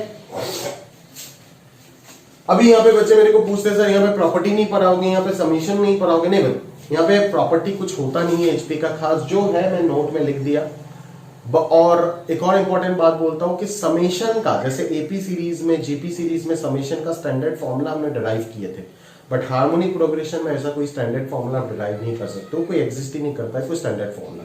अगर कोई हार्मोनिक सीरीज आ जाता है तो उसको अपन अकॉर्डिंगली सॉल्व करके जो भी समेशन का टेक्निक्स आपको बताया जाएगा लेक्चर 6-7 में, उसके अकॉर्डिंग अपन देख लेंगे। समझ में आ रहा है ना। या फिर हर एचपी सीरीज का समेशन इस स्टेज में आप ये आप निकाल सकते हो या नहीं, उसमें भी डाउट है, ठीक है। तो इसीलिए बस इसका जनरल टर्म तक अपन बातचीत करते हैं और वही तक है आईटी का सिलेबस, मुझसे ज्यादा वो पूछे भी नहीं आज तक, ठीक है। तो समेशन का कोई स्टैंडर्ड फॉर्मूला नहीं हो सकता है हार्मोनिक सीरीज में, ठीक है। आगे बात करते हैं मीन, है ना, मीन आएगा। हार्मोनिक मीन क्या होता है, देखो जैसे अरिथमेटिक मीन था summation of all divided by total number of means, geometric mean था product of all whole to the power 1 upon total number of mean. Similarly harmonic mean हो जाएगा n divided by 1 upon h1 plus 1 upon x2, जो भी h1 h2 दो या x1 x2 दो, ये formula याद रखना। तो a और b का बीच में अगर मैं hm पूछा तो a और b का hm क्या हो जाएगा, 2 अपॉन, क्योंकि दो नंबर है, 2 upon 1 by a plus 1 by b. 3 का abc का अगर पूछा तो क्या होगा, 3 upon 1 by a plus 1 by b plus 1 by c. Clear है। तो इस तरीके से ये डिफाइंड होता है। इंसर्शन वाला टॉपिक देख लेते हैं कि अगर मैं दो नंबर ए और बी के बीच में एन हार्मोनिक मीन इंसर्ट कर रहा हूं तो क्या होगा, है ना, वो सारे मीन का वैल्यू क्या होगा बताओ। तो हम इसको स्टडी कैसे कर सकते हैं कि अगर मैं ए और बी के बीच में एन अरिथमेटिक मीन इंसर्ट करता हूं तो ये सारे के सारे n+2 नंबर्स एपी में आ जाते हैं। एन जियोमेट्रिक मीन अगर इंसर्ट करते हैं तो ये सारे के सारे n+2 नंबर्स जीपी में आ जाते हैं। अभी अगर हार्मोनिक मीन डालेंगे तो ये सबके सब एचपी में आ जाएंगे, ये सबके सब एचपी में आ जाएंगे। उसका मतलब कि उनका रेसिप्रोकल एपी में आ जाएगा। That is 1 by a, 1 by h1, 1 by h2 dot dot dot up to 1 upon b will be in AP। समझ में आ रहा है ना। तो अभी जैसे यहाँ पे AP से अपने स्टडी किए थे, यहाँ पे भी AP से स्टडी करो। n+2 टर्म क्या हो जाएगा, 1 by b, वही करते हैं हर जगह पे। तो 1 by b इक्वल टू क्या होगा, first term plus n-1, n तो n+2 होगा, -1 इंटू डी, देख रहे हो ना। तो d का वैल्यू यहां से आ जाएगा 1 by g minus 1 by a divided by n+1। क्या d इस सीरीज के लिए डिफाइंड है क्या, a h1 h2 dot dot up to b, क्या इस सीरीज के लिए d डिफाइंड है, नहीं। d किस सीरीज के लिए डिफाइंड है, d इस सीरीज के लिए डिफाइंड है। जो आपने AP में कन्वर्ट किए हो इसके लिए d डिफाइंड है। समझ में आ रहा है ना। तो ये आ गया d का फॉर्मूला। तो 1 by h1 क्या हो जाएगा, 1 by a plus d, 1 by h2 हो जाएगा। ऐसे मत लिख देना h1 का value a plus d, h2 का वैल्यू a प्लस 2d, ऐसा नहीं है। 1 by h1 equal to 1 by a plus d, 1 by h2 equal to 1 by a plus 2d, 1 by hn will be 1 by a plus nd। तो अगर 1 by h1, 1 by h2, 1 by hn सबके सब मिल गया तो उनका रेसिप्रोकल कर दो तो h1, h2, hn सारे हार्मोनिक में निकल जाएगा। समझ में आ रहा है ना। तो वही होता है कंसेप्ट। तो बेसिकली हार्मोनिक प्रोग्रेशन में जो भी हमें करना होता है हम अरिथमेटिक प्रोग्रेशन की सहायता से करते हैं। समझ में आ रहा है ना, क्लियर है। With the help of arithmetic progression हम सारे चीज को प्रॉपर्ली एनालाइज करोगे, क्लियर है। तो एचपी दिमाग में उल्टा, एपी का उल्टा है, वही फिट कर दो, बाकी सारे खुद ही डिराइव कर लोगे अगर समझ जाओगे। बस कंफ्यूज मत होना किसी स्टेज में, बस इतना सा ही है थियरी। अभी इन सब का अगर समेशन कर देते हो तो ये n बाई ए आ जाएगा, ये क्या आ जाएगा n बाई ए, क्योंकि 1 by a 1 by a 1 by A n times, तो ये n बाई ए, और d अगर कॉमन चला जाएगा तो अंदर आ जाएगा 1 plus 2 plus 3 up to n तक। तो इन सब का समेशन क्या हो जाएगा n into n plus 1 by 2, n into n plus 1 by 2, ठीक है। और d को आप लिख दो फॉर्मूला, d का फॉर्मूला लिख दो तो n प्लस 1 कैंसिल हो जाएगा ना, तो बचेगा क्या n बाई 2, और इधर आ जाएगा 1 upon b minus 1 upon a, तो ये हो जाएगा n by 2b minus n by 2a, तो ये हो जाएगा n by 2a plus n by 2b। तो n अगर कॉमन ले लेते हो तो ये आ जाएगा ट्वाइस ab, और ऊपर आ जाएगा आपका n बाई 2 ही कॉमन ले लो तो ये इधर ab आ जाएगा और ऊपर a प्लस b आ जाएगा। तो अगर मैं a प्लस b को नीचे लेकर के आ जाता हूँ तो ये twice ab by a plus b आ जाएगा, और twice ab by a plus b क्या हो जाएगा hm of a and b। तो उधर समेशन ऑफ अरिथमेटिक मीन में पढ़े थे ना कि a1 plus a2 plus a3 up to am तक क्या था n into a plus b by 2, n into arithmetic mean of a and b। फिर ज्योमेट्रिक मीन में अपने क्या पढ़े थे g1 प्लस g2 पढ़े थे क्या, नहीं, g1 into g2 into g3 dot dot gn तक आपने क्या स्टडी किए थे, geometric mean of a and b whole to the power n। और यहाँ पे क्या स्टडी कर रहे हो 1 by h1 plus 1 by h2 plus dot dot 1 by hn equal to n upon harmonic mean of a and b। तो ये तीनों रिलेशन याद रखना, डायरेक्टली इसके ऊपर जेईई में क्वेश्चन पूछे जा सकते हैं, कभी भी, मैं बार बार बोल रहा हूँ, डायरेक्ट क्वेश्चन आ सकते हैं। तो आपको कैलकुलेशन बच जाएगा अगर आप ये रिजल्ट को याद कर लोगे तो, ठीक है, समझ आ रहा है ना, याद रखना, ठीक है। और कोशिश करना कि रिवीजन के टाइम बार बार इस फॉर्मूले को याद करें, ठीक है। तो इसके ऊपर डायरेक्ट क्वेश्चन अगर आ जाता है तो आप कर पाओगे। लास्ट देखो क्या लिखा मैंने, if they 3 positive numbers are in any 2 of AP, मतलब अगर कोई भी 3 नंबर को, 3 हो 4 हो सबके लिए ट्रू है, अगर कोई भी 3 नंबर, सबके लिए मैं प्रूफ नहीं कर पाऊंगा, 3 के लिए याद रखोगी, ठीक है। अगर 3 पॉजिटिव नंबर को मैं बोल देता हूं वो दोनों के दोनों AP और GP दोनों में है, तो आप गारंटेड है कि ये बोल दोगे कि वो तीनों के तीनों HP में भी होगा। मतलब AP GP HP में से किसी भी 2 में अगर हो जाता है 3 के तीनों नंबर, तो थर्ड वाले पे भी वो हो जाएगा। मान लो ABC तीनों के तीनों अगर GP और HP में हो जाता है तो वो AP में भी होगा। अगर तीनों के तीनों ABC AP और HP में अगर होता है तो वो GP में भी होगा। समझ में आ रहा है ना, क्लियर है। तो चलो मैं इसका प्रूफ भी आपको बता देता हूं, है ना, एक मैं करूंगा बाकी आप कर लीजिएगा, ठीक है ना। जैसे देख लो कि अगर मैं बोलता हूं ABC, ये तीनों के तीनों AP में भी है और GP में भी है, तो हमारे पास जो कंडीशन आएगा वो क्या आएगा, twice b equal to a plus c और b स्क्वायर का वैल्यू ac। समझ में आ रहा है। तो यहां से हमें सॉल्व करके abc सब कुछ निकालना है। तो यहां से हम आराम से एक क्वाड्रेटिक इक्वेशन बना सकते हैं ना, x square minus 2bx plus b square बोल के, ठीक है, जिसका रूट जो होगा वो कौन होगा, a एंड c होगा। बिकॉज अगर a और c इस क्वाड्रेटिक इक्वेशन का रूट है तो a प्लस सी हो जाएगा minus b by A, 2b आ जाएगा, और प्रोडक्ट ऑफ द रूट हो जाएगा b square by 1 that is b square. समझ में आ रहा है ना। तो इन दोनों कंडीशन की मदद से मैं एक क्वाड्रेटिक जनरेट कर सकता हूं ये, और इस क्वाड्रेटिक से फायदा क्या होगा, सिंप्लीफिकेशन 10 लाइन से एक लाइन में आ जाएगा, दैट इज x का वैल्यू b आ गया। अभी x कौन है, x minus b whole square equal to 0, तो x का वैल्यू दोनों ही रिपीटेड रूट आएगा ना, b और b आएगा। तो x कौन है, a एंड c है ना, because x is the root of that quadratic equation which are a and c। तो a का वैल्यू भी c के इक्वल होगा और b का वैल्यू भी c के इक्वल होगा, मतलब a b c तीनों के तीनों इक्वल हो गया। अगर तीनों के तीनों इक्वल हो गया तो तीनों नंबर HP में भी हो जाएगा। समझ में आ रहा है ना। तो यहाँ पे लिखा हुआ है and the numbers will be equal. समझ में आ रहा है। तो याद रखना, कोई भी 3 नंबर अगर AP GP में हो जाता है तो वो तीनों नंबर इक्वल हो जाएगा और तीनों के तीनों HP में भी हो जाएगा। अगर कोई 3 नंबर AP और HP में होता है तो वो तीनों के तीनों GP में भी हो जाएगा और तीनों के तीनों नंबर इक्वल हो जाएगा। अगर तीनों के तीनों नंबर GP और HP में होता है तो वो AP में भी होगा और तीनों इक्वल हो जाएगा। तो मैंने तो एक मान के प्रूफ करना, आपके लिए मैं होमवर्क दे रहा हूं, आप AP और HP में मानो, मान के GP प्रूफ करो, फिर GP और HP में मानो, मान के AP में प्रूफ करो, दैट इज तीनों नंबर इक्वल लिखाओ। समझ आ रहा है ना, क्लियर है। तो बस करो ये सारी चीज, है ना। तो अभी इतना सा ही थियरी है हार्मोनिक प्रोग्रेशन में, अभी हम और कुछ प्रॉब्लम्स की ओर बढ़ते हैं और प्रॉब्लम्स को सॉल्व करते हैं। ठीक है, चलो आगे बढ़ते हैं।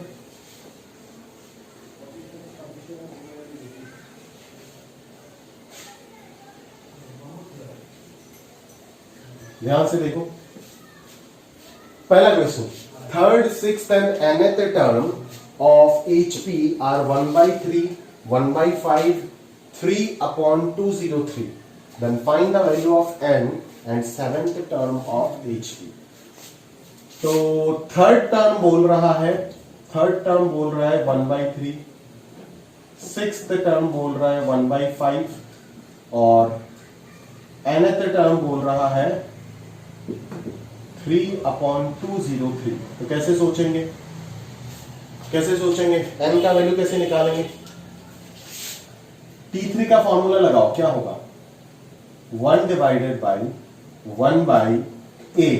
1 by a is the first term of HP plus n minus 1 क्या होगा? 3 minus 1 into d is equal to 1 by 3. ऐसा ही तो था. यहां पे क्या आएगा? 1 divided by 1 by a plus 6 minus 1 into d is equal to 1 upon 5. तो यहां से क्या मिलने वाला है? यहां से मिलने वाला है 1 by a plus 2d is equal to 3. और यहां से क्या मिलने वाला है? यहां से मिलने वाला है 1 by a plus 5d is equal to 5. अभी इस इक्वेशन से इसको अगर मैं घटा देता हूं तो 3d is equal to 2 आ जाएगा. तो d का वैल्यू आ जाएगा 2 by 3. ठीक है, अगर d का वैल्यू 2 by 3 आ गया तो किसी भी इक्वेशन से आप सॉल्व कर सकते हो. 1 by a कितना आ जाएगा? 3 minus 4 by 3 that is 5 by 3 आ जाएगा. तो a का वैल्यू आ जाएगा 3 by 5. ठीक है, तो ये a आ गया, ये आपका d आ गया. समझ में आ रहा है ना? तो a और d के मदद से आप यहां से n निकाल सकते हो. दैट इज इसका मतलब क्या हो जाएगा? 1 divided by 1 by a. ये कितना आ गया? 3 by 5. तो 1 by a हो जाएगा 5 by 3 plus n minus 1 into d कितना हो जाएगा? 2 by 3 is equal to 3 upon 203. तो यहाँ से सॉल्व करके n निकाल देना आप, और n अगर आ गया तो आप वो भी निकाल सकते हो. Seventh term of HP. Seventh term क्या हो जाएगा? T7 क्या हो जाएगा? फॉर्मूला क्या है? 1 divided by 1 by a. 1 by a कितना हो जाएगा? 5 by 3 plus 7 minus 1 into d. d कितना हो जाएगा? 2 by 3. समझ में आ रहा है ना? सिंपल फॉर्मूला बेस्ड प्रॉब्लम है. ठीक है, बट ये d जो है, ये d है क्या? ये d कौन सा सीरीज के लिए डिफाइंड है? 1 by a, 1 by a plus d ये सब के लिए डिफाइंड थोड़ी ना है. नहीं, वो a plus d ये सब के लिए, मतलब ओरिजिनल हार्मोनिक सीरीज के लिए डिफाइंड है. समझ में आ रहा है ना? अगर आपको कोई हार्मोनिक सीरीज का वो जनरल मतलब सीक्वेंस लिखने को बोला तो आप क्या लिखोगे? ऐसे लिख सकते हो ना, 1 by a, 1 by a plus d, 1 by a plus 2d. ठीक है ना? Dot dot 1 by a plus n minus 1 into d. ये हो जाएगा आपका जनरल हार्मोनिक सीरीज. समझ में आ रहा है ना? क्यों? क्योंकि इनका रेसिप्रोकल अरिथमेटिक सीरीज है. समझ में आ रहा है मेरी बात? पक्का? चलो आगे बातचीत करते हैं. अगला क्वेश्चन देखते हैं. नोट कर लीजिएगा प्रॉपर्ली, डिटेल में लिख के. हाँ, मैं डिटेल में नहीं लिखा सॉल्यूशन, आप प्रॉपर्ली डिटेल में लिख लेना. खैर बोर्ड में नहीं आएगा ये, इतना ध्यान देने का जरूरत नहीं, बट फिर भी लिखना तो चाहिए, अदरवाइज खुद ही नहीं समझोगे अगर अच्छे से नहीं लिखोगे. अगला क्वेश्चन देखो. mth term of HP is n. mth term क्या बोल रहा है? n. और nth टर्म बोल रहा है m. डायरेक्टली फॉर्मूला पे डिपेंडेंट हो जाओ और ज्यादा मत सोचो. तो mth टर्म हो जाएगा 1 divided by 1 by a plus m minus 1 into d. ठीक है, और nth टर्म हो जाएगा 1 divided by 1 by a plus n minus 1 into d. अभी यहां से जस्ट सॉल्व करो दोनों इक्वेशन को, a और d फाइंड करो. दो वेरिएबल, दो इक्वेशन सॉल्व हो जाएगा. a और d जैसे ही आ जाएगा तो m प्लस nth टर्म निकाल देना. m प्लस nth टर्म क्या हो जाएगा? 1 divided by 1 by a plus 1 by a is the first term, तो यहां से आ जाएगा, plus m plus n minus 1 into d. d भी यहां से आ जाएगा. क्लियर है? समझ में आ रहा है ना? यहां से सॉल्व करके 1 by a और d पुट कर दो, आंसर आ जाएगा. क्लियर है? तो बस थोड़ा ध्यान से कर लीजिएगा. हाँ, आगे बढ़ते चलो. नेक्स्ट प्रॉब्लम देखो क्या बोल रहा है. इफ द रूट्स ऑफ एक क्यूबिक इक्वेशन दिया गया है, x cube minus k x square plus 36x minus 36 is equal to 0. एक क्यूबिक इक्वेशन दिया गया है और इस क्यूबिक का रूट्स जो है वो किसमें बोला गया है? HP में. ठीक है, इस क्यूबिक का रूट्स है HP में. इस क्यूबिक का 3 रूट होगा ना, तो तीनों के तीनों रूट HP में है. तो अगर मुझे 3 टर्म HP में कंसीडर करना होता है तो मैं क्या कंसीडर करूंगा? सोचो ना, सिंपल है. AP में क्या कंसीडर करते हैं? a माइनस डी, a और a प्लस डी. तो HP में क्या कंसीडर करोगे? Obviously 1 by a minus d 1 by a और 1 बाई ए प्लस डी, यही तो कंसीडर करोगे ना। Let the roots of this cubic equation be 1 by a minus d, 1 by a, 1 by a plus d, such that they are in HP. इसीलिए तो consider किया ऐसे। AP होता तो ए माइनस डी, ए और ए प्लस डी कंसीडर करता सही, but as HP बोल रहा है तो उनका रेसिप्रोकल लेना पड़ा। Then find the middle root, मतलब आपको क्या निकालना है, ये वाला चीज निकालना है, मिडिल रूट। तो यहां से देखो क्या करना है, बेसिकली 1 बाई ए निकालना है, मतलब ए निकालना है। तो यहां से कंडीशन लगाना पड़ेगा, और बट कंडीशन क्या होता है देखो, सिंपल सा चीज आप पॉलिनोमियल में पढ़ के आए होंगे, सम ऑफ द रूट्स, ये तीनों के तीनों रूट की तरह काम कर रहा है, तो सम ऑफ द रूट क्या होता है, minus b by a, b हो गया minus k by 1, minus of minus k by 1 that is k आ जाएगा, ये पहला इक्वेशन।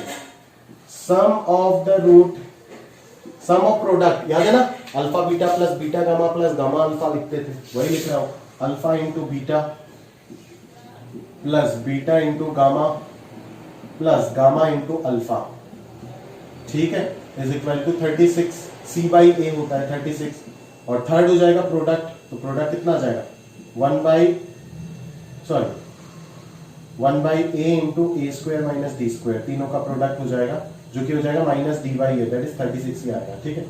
तो दो वेरिएबल सॉल्व करना है, तो अच्छा के भी है ना, के तो अननोन है, तो 3 वेरिएबल 3 इक्वेशन आपको मिल गया। अभी आप इसको सॉल्व करो, सॉल्व करके ए का वैल्यू यहां से निकालो, बस एलिमिनेशन का खेल है, जो जितना एलिमिनेट कर पाएगा जल्दी वही मंजिल तक उतना जल्दी पहुंच जाएगा, ठीक है। तो प्रॉपर्ली सॉल्व करो, एलसीएम तीनों का सेम आएगा। अभी यहां से सॉल्व करके आपको ए का वैल्यू निकालना है, ठीक है। निकाल के मुझे आंसर इन्फॉर्म करना, मैं चेक करके दूंगा, ठीक है। अगर नहीं किए हो तो पता ही चल जाएगा कि नहीं किए हो, आप सॉल्व ही नहीं किए, ठीक है, वो आपका मर्जी। इतना तक मैं करके दे रहा हूं, उसके बाद अगर आपको सॉल्यूशन तक पहुंचना है, कुछ सीखना है, तो आप खुद से काम करो, ठीक है। चलो आगे बढ़ते भाई।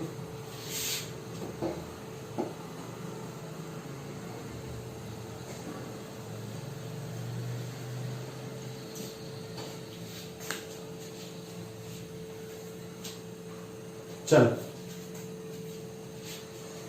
अगला क्वेश्चन, बड़ा अच्छा क्वेश्चन है, ट्रिकी प्रॉब्लम है। एबीसी आर इन एचपी बोला है, क्या बोला है, ABC are in HP. ABC are in HP अगर है तो अपन क्या बोल सकते हैं यहां से, 2 बाई बी बराबर 1 अपॉन ए प्लस 1 अपॉन सी, ठीक है ना। तो यहां से अपन क्या लिख सकते हैं, twice A C is equal to A B plus B C, ऐसे लिख सकते हैं।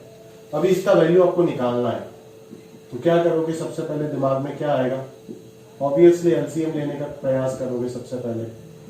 तो अगर एलसीएम ले लेते हैं इन दोनों का, तो क्या आएगा, b minus a into b minus c, इधर आ जाएगा b square minus plus a b minus b c minus a c, plus b square plus B c minus a b minus a c, सही है। चलो b square और b square मिलकर 2b square आ रहा है, ए बी कैंसिल हो गया, B C cancel हो गया, और ए सी और ए सी मिलकर माइनस ट्वाइस ए सी मिल रहा है, और नीचे क्या आ रहा है, b square minus b c minus a B plus a c, सही है क्या, क्लियर है। तो देखो ये सिंपल है। अभी यहाँ पे आके के बच्चे थक जाते हैं और अनाप शनाप क्या क्या सोचने बैठ जाते हैं, बट थोड़ा सा अकल अगर वो लगा दोगे आप तो क्लियर हो जाएगा। देखो b c plus a b minus a c का वैल्यू यहाँ से निकाल सकते हैं, b c plus a b minus a c, एक ए सी उधर लेके चले जाते तो इधर ए सी बच जाएगा, तो ये 2 कॉमन ले लो, बी स्क्वायर माइनस ए सी ऊपर आ गया और नीचे बी स्क्वायर माइनस ए सी आ गया, फैक्टर कैंसिल हो गया, आंसर 2 आ गया। बच्चे फंसते हैं लेकिन यहाँ पे बहुत है ना, यहाँ पे वो मल्टीप्लाई नहीं करते, अनाप शनाप और क्या क्या करते रहते हैं, समझ आ रहा है ना, मैंने देखा जब कॉपी में वो करते हैं तभी बता रहा हूँ, ठीक है। बट थोड़ा सा अकल लगाओगे तो सिंपल प्रॉब्लम है, समझ में आ रहा है ना, but simple but tricky, simple सिर्फ नहीं बोल सकते इसको, इजी टू मीडियम प्रॉब्लम है, ठीक है, सिंपल बट ट्रिकी, ठीक है ना। बच्चे यहाँ पे सिंप्लीफिकेशन में फंस जाते हैं, मैंने देखा बच्चों को फंसते हुए, तभी जाकर के बता रहा हूँ, समझ आ रहा है ना। चलो आगे बढ़ते हैं, अब नोट कर लीजिएगा प्रॉपर्ली दोस्त। नेक्स्ट प्रॉब्लम देखो, BAC are in HP, CBA are in GP, then we have to prove that ACB are in HP।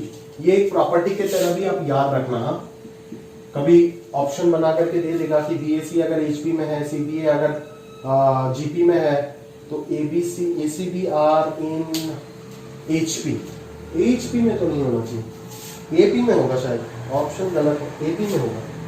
ठीक है, खैर चलो शुरू करते हैं तो पता चलेगा।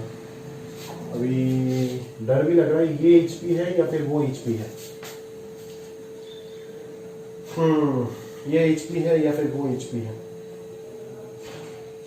पता नहीं यार।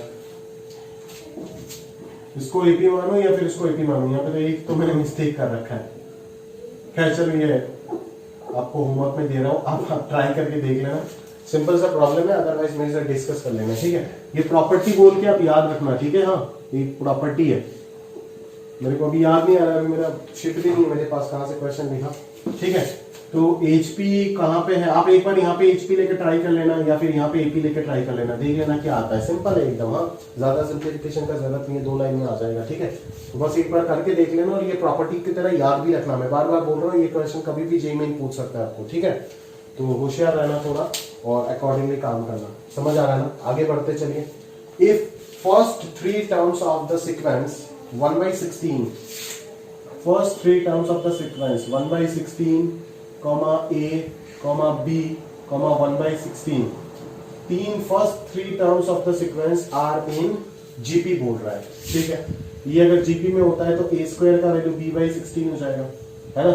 और last 3 terms are in HP, तो ये तीनों के तीनों अगर HP में होता है तो 2/B is equal to 1/A plus 1/1/16 हो जाएगा, है ना।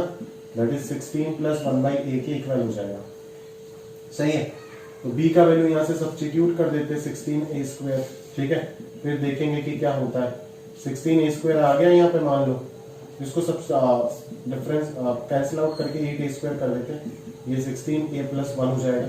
तो यहाँ से आ जाएगा ये 8 × 16 कितना हो जाएगा भाई, 64 × 2 128A³ plus 8A² minus A is equal to 0, that is 128A² plus 8A minus 1 equal to 0।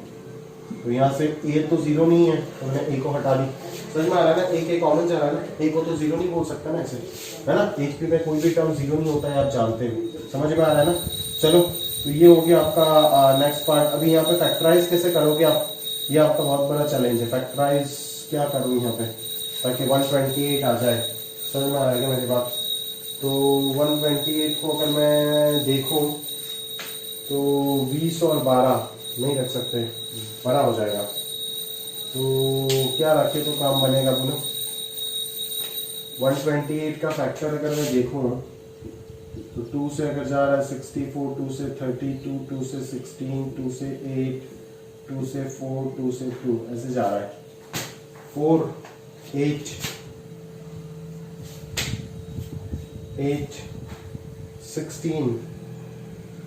16 और 8 मिलके कितना होता है, हाँ 16 और 8 हो सकता है। 128A² plus 16A minus 8A minus 1, यहाँ से सॉल्व कर देना, A का वैल्यू आ जाएगा दोस्त।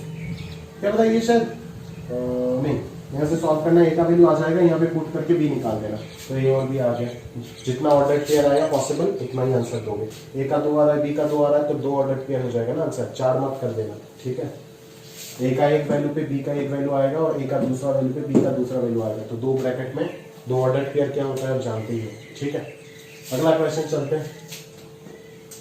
क्या बोल रहा है क्वेश्चन में, देखो प्रॉब्लम में बोल रहा है हमें कि if 9 AMs and 9 HMs are inserted between 2 and 3 alternatively, then prove that A plus 6/H equal to 5. अच्छा, where A is any of the HM and H is the corresponding harmonic mean. मान लो 9 किस के बीच में, 2 और 3 के बीच में, 2 के बाद एक AM डाला, फिर एक HM डाला, फिर A2 डाला, फिर H2 डाला, फिर A3 डाला, फिर H3 डाला। ऐसे करते करते A9 आया तो H9 आया, फिर 3 आया। समझ में आ रहा है, इस तरीके से काम चल रहा है। तो अपने को यहाँ पे क्या करना होगा, पहले अरिथमेटिक मीन के बारे में अपन जज कर लेते, नहीं है ना। 9 AM और 9 HM, पहले अरिथमेटिक मीन के बारे में जजमेंट दे देते, फिर हार्मोनिक मीन देखेंगे। ठीक है ना। तो अगर 9 अरिथमेटिक मीन अपन इंसर्ट करते हैं तो D का वैल्यू क्या हो जाता है, D minus A divided by 9 plus 1, that is ये आ जाएगा 1/10। ठीक है, तो कोई भी अगर मैं कोई भी इन 9 में से अगर मैं कोई भी, क्योंकि यहाँ पे ए में से, यहाँ पे ए नहीं आना चाहिए यार, यहाँ पे ए आई आना चाहिए। हाँ, ए आई मतलब क्या कि कोई भी अरिथमेटिक मीन का बात चल रहा है। ठीक है, तो अगर मैं कोई भी अरिथमेटिक मीन यहाँ पे रैंडमली लिखता हूं, ठीक है, तो ये क्या आएगा, first term A plus A N का वैल्यू क्या होता है, ए प्लस एन डी होता है ना। तो यहाँ पे क्या आएगा, ए क्या है 2 प्लस एन के जगह पे आई है तो आई इंटू डी होगा, और डी का वैल्यू है 1/10। ठीक है, तो ये एक इक्वेशन आपके पास रह गया। अभी आप हार्मोनिक मीन को एनालाइज करो। ठीक है, अभी आप हार्मोनिक मीन को एनालाइज करो। 2 के बीच में 9 हार्मोनिक मीन इंट्रोड्यूस कर दिया हमने। ठीक है, 2 के बीच में 9 हार्मोनिक मीन। तो ये पूरा किस में होगा तो किसी को नहीं पता, बट ये जो चीज मैंने लिखा ये एपी में होगा, ये कंफर्म है, और ये जो चीज मैंने लिखा ये एचपी में होगा, ये भी कंफर्म है। तो यहां से अगर मैं डी निकालने का प्रयास करूं तो क्या आएगा, इसको एचपी में ना लिख के अपन एपी में स्टडी करते, चलो है ना, एपी में स्टडी करते तो हमारे लिए फायदा होगा। ठीक है, ये किस में आएगा, एपी, ये तो एचपी में है तो ये हो जाएगा एपी में। ठीक है ना, तो अभी यहां से अगर मैं डी बोलूं तो डी क्या आएगा, 1/3 माइनस 1/2 डिवाइडेड बाई 9 प्लस 1, यही आएगा। तो ये हो जाएगा आपका 6 इंटू 10 60 और माइनस 1/60 हो जाएगा। तो कोई भी अगर हार्मोनिक मीन अगर मैं बात करूं एच आई 1/HI तो वो क्या आ जाएगा, फर्स्ट टर्म 1/2, बिकॉज ये अरिथमेटिक मीन की तरह ही तो ट्रीट हो रहा है ना। तो कोई भी बीच वाला हिस्सा अगर 1/HI से रिप्रेजेंट करता हूं तो वो क्या हो जाएगा, a प्लस एन डी होगा, that is a plus I D होगा। तो a ये हो गया और i इंटू डी हो गया माइनस 1/60। ठीक है, तो अभी आपको यहाँ पे क्या चाहिए, 6/HI चाहिए ना, तो 6 मल्टीप्लाई कर दो, तो 6/HI हो जाएगा 6 इंटू हाफ 3, और यहाँ पे आ जाएगा माइनस i/10 हो जाएगा। ठीक है, तो ये इक्वेशन 2 आया, ये इक्वेशन 1 आया। 1 और 2 को अगर ऐड कर दूंगा तो यहाँ पे आ जाएगा ai plus 6/HI, i/10 cancel हो जाएगा, और 3 और 2 मिलकर के कितना आएगा, 5 आ जाएगा। ठीक है ना, वही आपको प्रूफ करने के लिए बोला गया है। समझ आ रहा है मेरी बात, पक्का? चलो आगे बढ़ते हैं। हाँ, नंबर 8 एंड 9 ब्यूटीफुल प्रॉब्लम है। ठीक है, मैं सिंपल बट टफ रेट करूंगा प्रॉब्लम को। ठीक है, बच्चे फंस जाते हैं, बच्चे का टफनेस मतलब बच्चे क्लास फंस जाते हैं, प्रॉब्लम कर नहीं पाते लोग, जब भी मैं देता हूँ क्लास में करने के लिए वो कर नहीं पाते, इसीलिए मैं बोल रहा हूँ आपको मॉडरेट टू टफ सेक्शन। ठीक है, क्योंकि वो सोच नहीं पाते उस तरीके से कि एग्जैक्टली होगा क्या। बड़ा क्लासिकल सीन है। हाँ, आप ध्यान से देखो, एकदम प्रॉपर सोचने वाला सवाल हो गया। ठीक है, अब ध्यान से देखो तभी आप कर पाओगे। जैसे पहला वाला अगर मैं आपको बता देता हूँ ना, तो दूसरा वाला तो मैं आपको होमवर्क में ही दूंगा, दूसरा वाला तो मैं करने के लिए खुद अगर कर देता हूँ तो सारा मेहनत ही बर्बाद हो जाएगा। ठीक है, अगर दोनों ही कर देता हूँ तो कोई फायदा ही नहीं। समझ में आ रहा है ना, तो इससे अच्छा एक करके दूं, दूसरा आप खुद पकड़ो, खुद आंसर निकाल के मेरे को बोलोगे और मैं डिस्कस करूंगा। समझ में आ रहा है ना, क्लियर है? तो पहला वाला 8 वाला देख लो। बोला है ना, नेचुरल नंबर को आप कुछ पार्टीशन में ब्रेक किए, अलग अलग साइड बना करके ब्रेक करके रखे। S2 क्या हो जाएगा, S2 में 2 डाले हो। ठीक है, S3 में कितना डाले हो, 4 5 6 डाले हो। ऐसे ही बोल रहा है वो लोग, S50 जो सेट बनेगा उन सेट में जितने भी नंबर आएगा उन सब का समेशन बोलो। वही तो पूछ रहा है ना कि find the sum of the numbers in S50। समझ में आ रहा है? तो पैटर्न को ऑब्जर्व करना पड़ेगा। पैटर्न ऑब्जर्व करो, S1 में 1 आया, S2 में 2 आया, S3 में 3 आया, S50 में 50 आएगा। ऑब्वियसली ये समझ में आता है। अभी ये जो 50 आएगा ये कौन सा 50 है, ये कौन सा 50 है, ये तो समझना पड़ेगा ना सबसे पहले। क्लियर है? तो सबसे पहले देखो, S1 में 1 टर्म आ रहा है, S2 में 2 आ रहा है, नेचुरल नंबर है ना, इसीलिए मैं कर सकता हूं आराम से। S3 में 4 5 6 आ रहा है, सिमिलरली S4 में 7 8 9 10 आएगा, S5 में 11 से 15 तक आ जाएगा, है ना। ऐसे करते करते S49 में क्या आएगा, 49 नेचुरल नंबर्स आ जाएगा ना।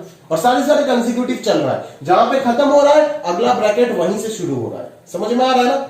तो 1 से लेकर के 49 तक देख लो ना कितना नेचुरल नंबर है, जितना नेचुरल नंबर है उतना खत्म हो जाएगा, उसके बाद वाले नेचुरल नंबर से शुरू होगा S50। फील कर पा रहे हो? सोचो अच्छे से। तो ये अगर मैं समेशन करता हूं तो ये 49 इंटू 50/2 आ जाएगा, दैट इज 49 इंटू 25 आ जाएगा।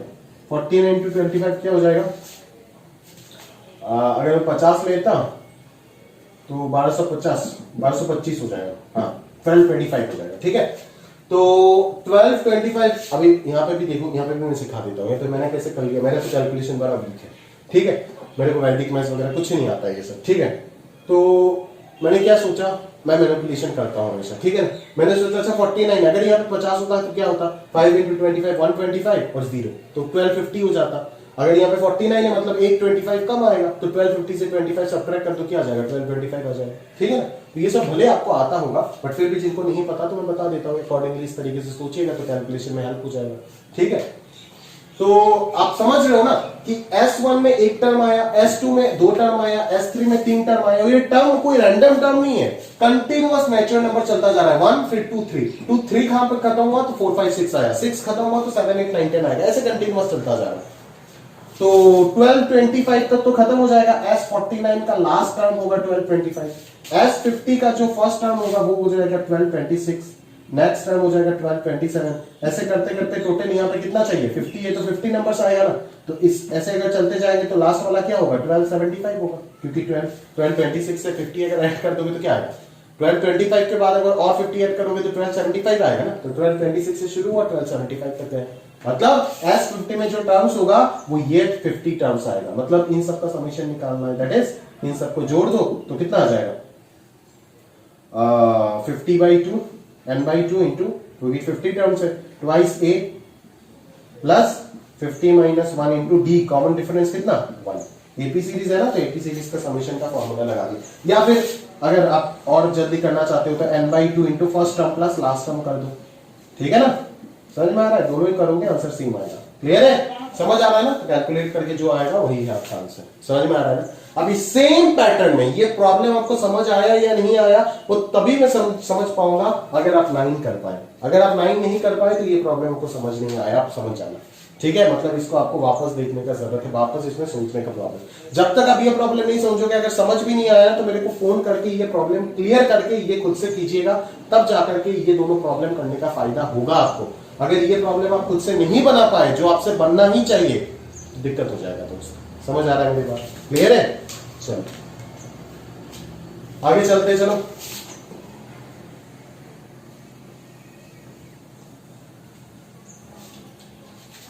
नेक्स्ट प्रॉब्लम, चलो नंबर 10 पे चलते हैं।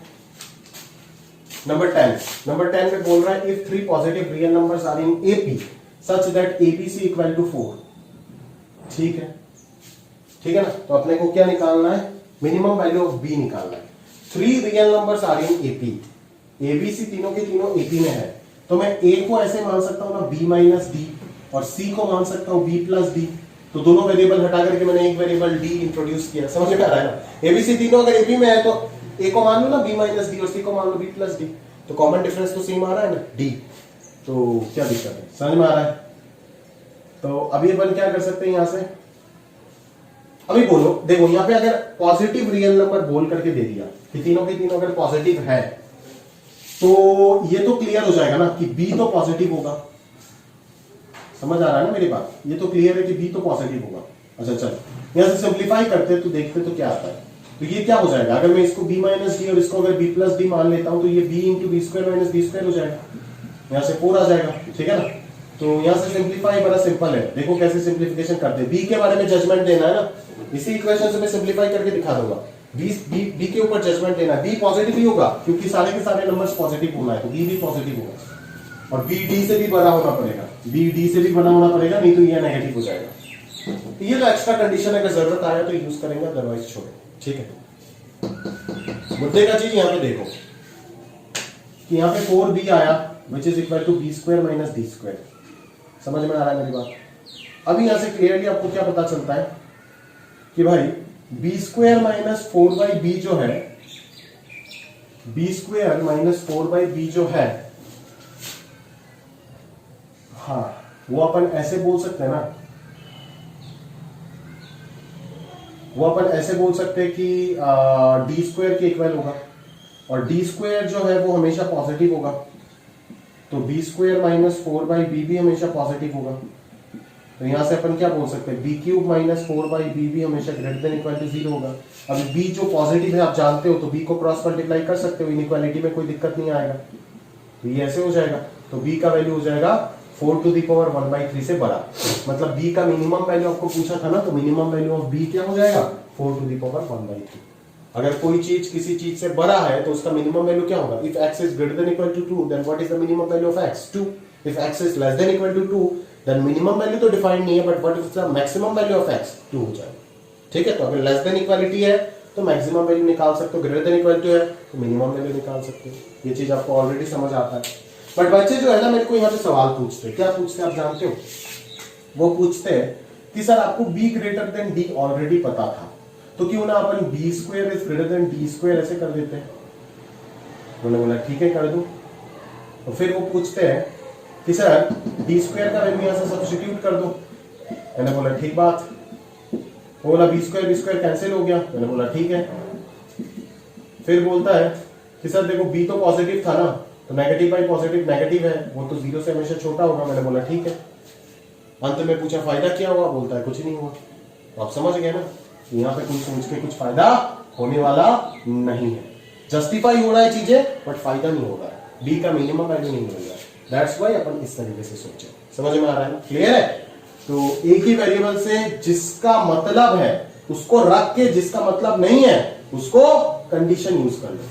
ठीक है ना, जैसे यहाँ पे b का वैल्यू चाहिए था, d से कोई मतलब नहीं था, तो हमें पता है कि d स्क्वायर पॉजिटिव होगा, तो this greater than equal to 0 कर दिया, तो d एलिमिनेट भी हो गया और मिनिमम वैल्यू के लिए इनइक्वालिटी भी मिल गया। समझ में आ रहा है ना। तो ये कंसेप्ट पहले यूज किया जो बहुत काम का चीज है और आपको बहुत हेल्प करेगा। ये एक इतना इजी प्रॉब्लम नहीं है, एक मीडियम प्रॉब्लम मैं बोलूंगा। ठीक है, मीडियम टू टफ बोल सकता हूँ इस प्रॉब्लम को, हर बच्चा नहीं कर पाएगा इसको। समझ में आ रहा है। तो इस चीज को समझने का प्रयास करो कि किस तरीके से हमने यहाँ पे खेला, यहाँ पे कैसे सोचा वो पहले समझो, यहाँ पे कैसे खेला वो पहले अगर समझ जाओगे तो उसके बाद ये सिंप्लीफिकेशन देखो कि किस तरीके से जो जरूरत नहीं है उस वेस्ट को हमने साइड कर दिया और उसी से मटेरियल निकाल करके लेके आ गया, दैट इज उसी से आउटपुट का तैयारी कर लिया। ये d square greater than equal to 0। जब भी आपको मिनिमम या फिर मैक्सिमम वैल्यू पूछता है बिना कैलकुलस में तो ठीक है, फंक्शंस का पूछे वो अलग बात है, बट जब तक कैलकुलस नहीं आता है और अगर मिनिमम मैक्सिमम वैल्यू अलजेब्रा में आपको पूछा जाता है तो आप समझ जाइएगा कि ये क्या है, ग्रेटर देन इक्वल टू या फिर लेस देन इक्वल टू का फंडा ये। नेक्स्ट लेक्चर में अपन arithmetic mean, greater than equal to, geometric mean, greater than equal to, harmonic mean, ये सारी चीज देखेंगे। समझ में आ रहा है ना। तो उधर और डीप में ये सब स्टडी होगा। समझ में आ रहा है। तो मिनिमम वैल्यू मैक्सिमम वैल्यू के ऊपर बहुत सारे प्रॉब्लम आईटीजी मेन एडवांस आपको पूछ सकता है, तो वो कंसेप्ट आपका दिमाग में क्लियर होना चाहिए। इसका शुरुआत हो गया इसी प्रॉब्लम से। समझ आ रहा है मेरी बात, क्लियर है। चलो आगे देख लेते हैं नेक्स्ट। और 3 वर्ड प्रॉब्लम दिया गया है आपको। तो देखो पहला वर्ड प्रॉब्लम आपको क्या बोल रहा है, ध्यान से देखो। Number 11, a square is drawn by joining the midpoints of the sides of a given square. ठीक है, a square is drawn by joining the midpoints of the sides of a given square. ठीक है, इस square का mid points, सारे sides का mid points को join करके एक और स्क्वायर बना रहा हूं ऐसे।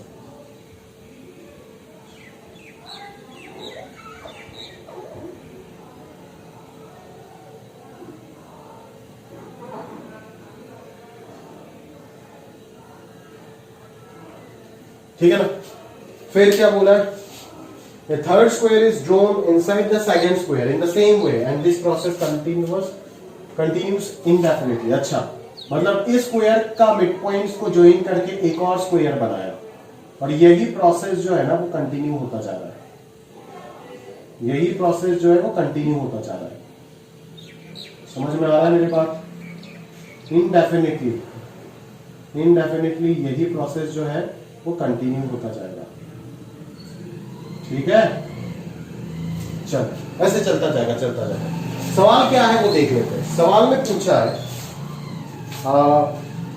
If a side of the first square, अच्छा फर्स्ट स्क्वायर का साइड 16 था, then determine the sum of the areas of all the squares. ठीक है, तो फर्स्ट स्क्वायर का साइड को मैं ए मान लेता हूं, ए। ठीक है, तो एरिया ऑफ फर्स्ट स्क्वायर ये कितना हो जाएगा, ए स्क्वायर हो जाएगा ना। ठीक है, एरिया ऑफ सेकंड स्क्वायर क्या होगा, सेकंड स्क्वायर का एरिया बोलो तो। सेकंड स्क्वायर का एरिया कोई बता सकते हो मुझे। अगर देखो ये ए है ना, ये मिड पॉइंट है, तो ये a/2 हो जाएगा, ये भी a/2 हो जाएगा। तो सेकंड स्क्वायर का साइड लेंथ क्या हो जाएगा, under root of a square by 4, under root of a square by 4 plus a square by 4 का होल स्क्वायर हो जाएगा। समझ में आ रहा है? दैट इज कितना हो जाएगा, कितना हो जाएगा, 2a square by 4 that is a square by 2, तो ये a by root 2 that is a square by 2 आ गया।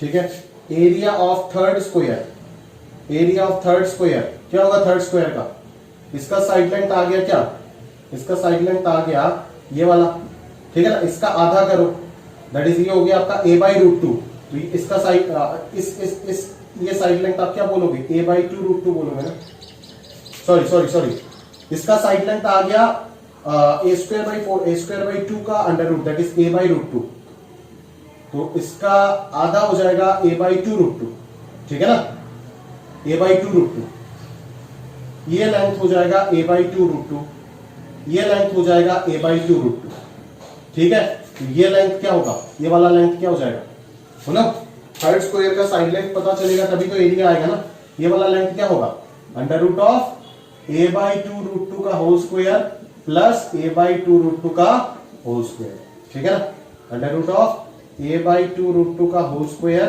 प्लस a बाई 2 रूट 2 का होल स्क्वायर और उसका स्क्वायर, बिकॉज हम एरिया पे बात कर रहे हैं, ठीक है ना, तो ये कितना आ जाएगा a स्क्वायर बाई 8 और a स्क्वायर बाई 8, तो दैट इज ये स्क्वायर बाई 4 हो जाएगा, तो a बाई 2 आ जाएगा, तो ये बाहर आएगा a स्क्वायर बाई 4, ठीक है ना, तो एंड सो ऑन ये चलता जाएगा अप टू इंफिनिटी। समझ में आ रहा है ना, छोटा छोटा स्क्वायर मिलता ही जाएगा, कभी खत्म नहीं होगा, इनडेफिनिटली बोल के दे दिया मतलब इंफिनिटी तक जा रहा है, ठीक है ना, तो sum of all the squares, sum of all areas क्या हो जाएगा, a square plus a square by 2 plus a square by 4 plus dot dot infinity which is an infinite GP, तो यहां से a स्क्वायर हो गया first term, a by 1 minus common ratio कितना हो जाएगा, हाफ हो जाएगा, तो 1 बाई हाफ, तो ये कितना है ट्वाइस a स्क्वायर हो जाएगा, तो 2 इंटू 16 स्क्वायर, 16 स्क्वायर कितना होता है 256, तो ये हो जाएगा शायद 512 स्क्वायर सेंटीमीटर, आंसर कितना देख लो, हाँ 512 स्क्वायर cm।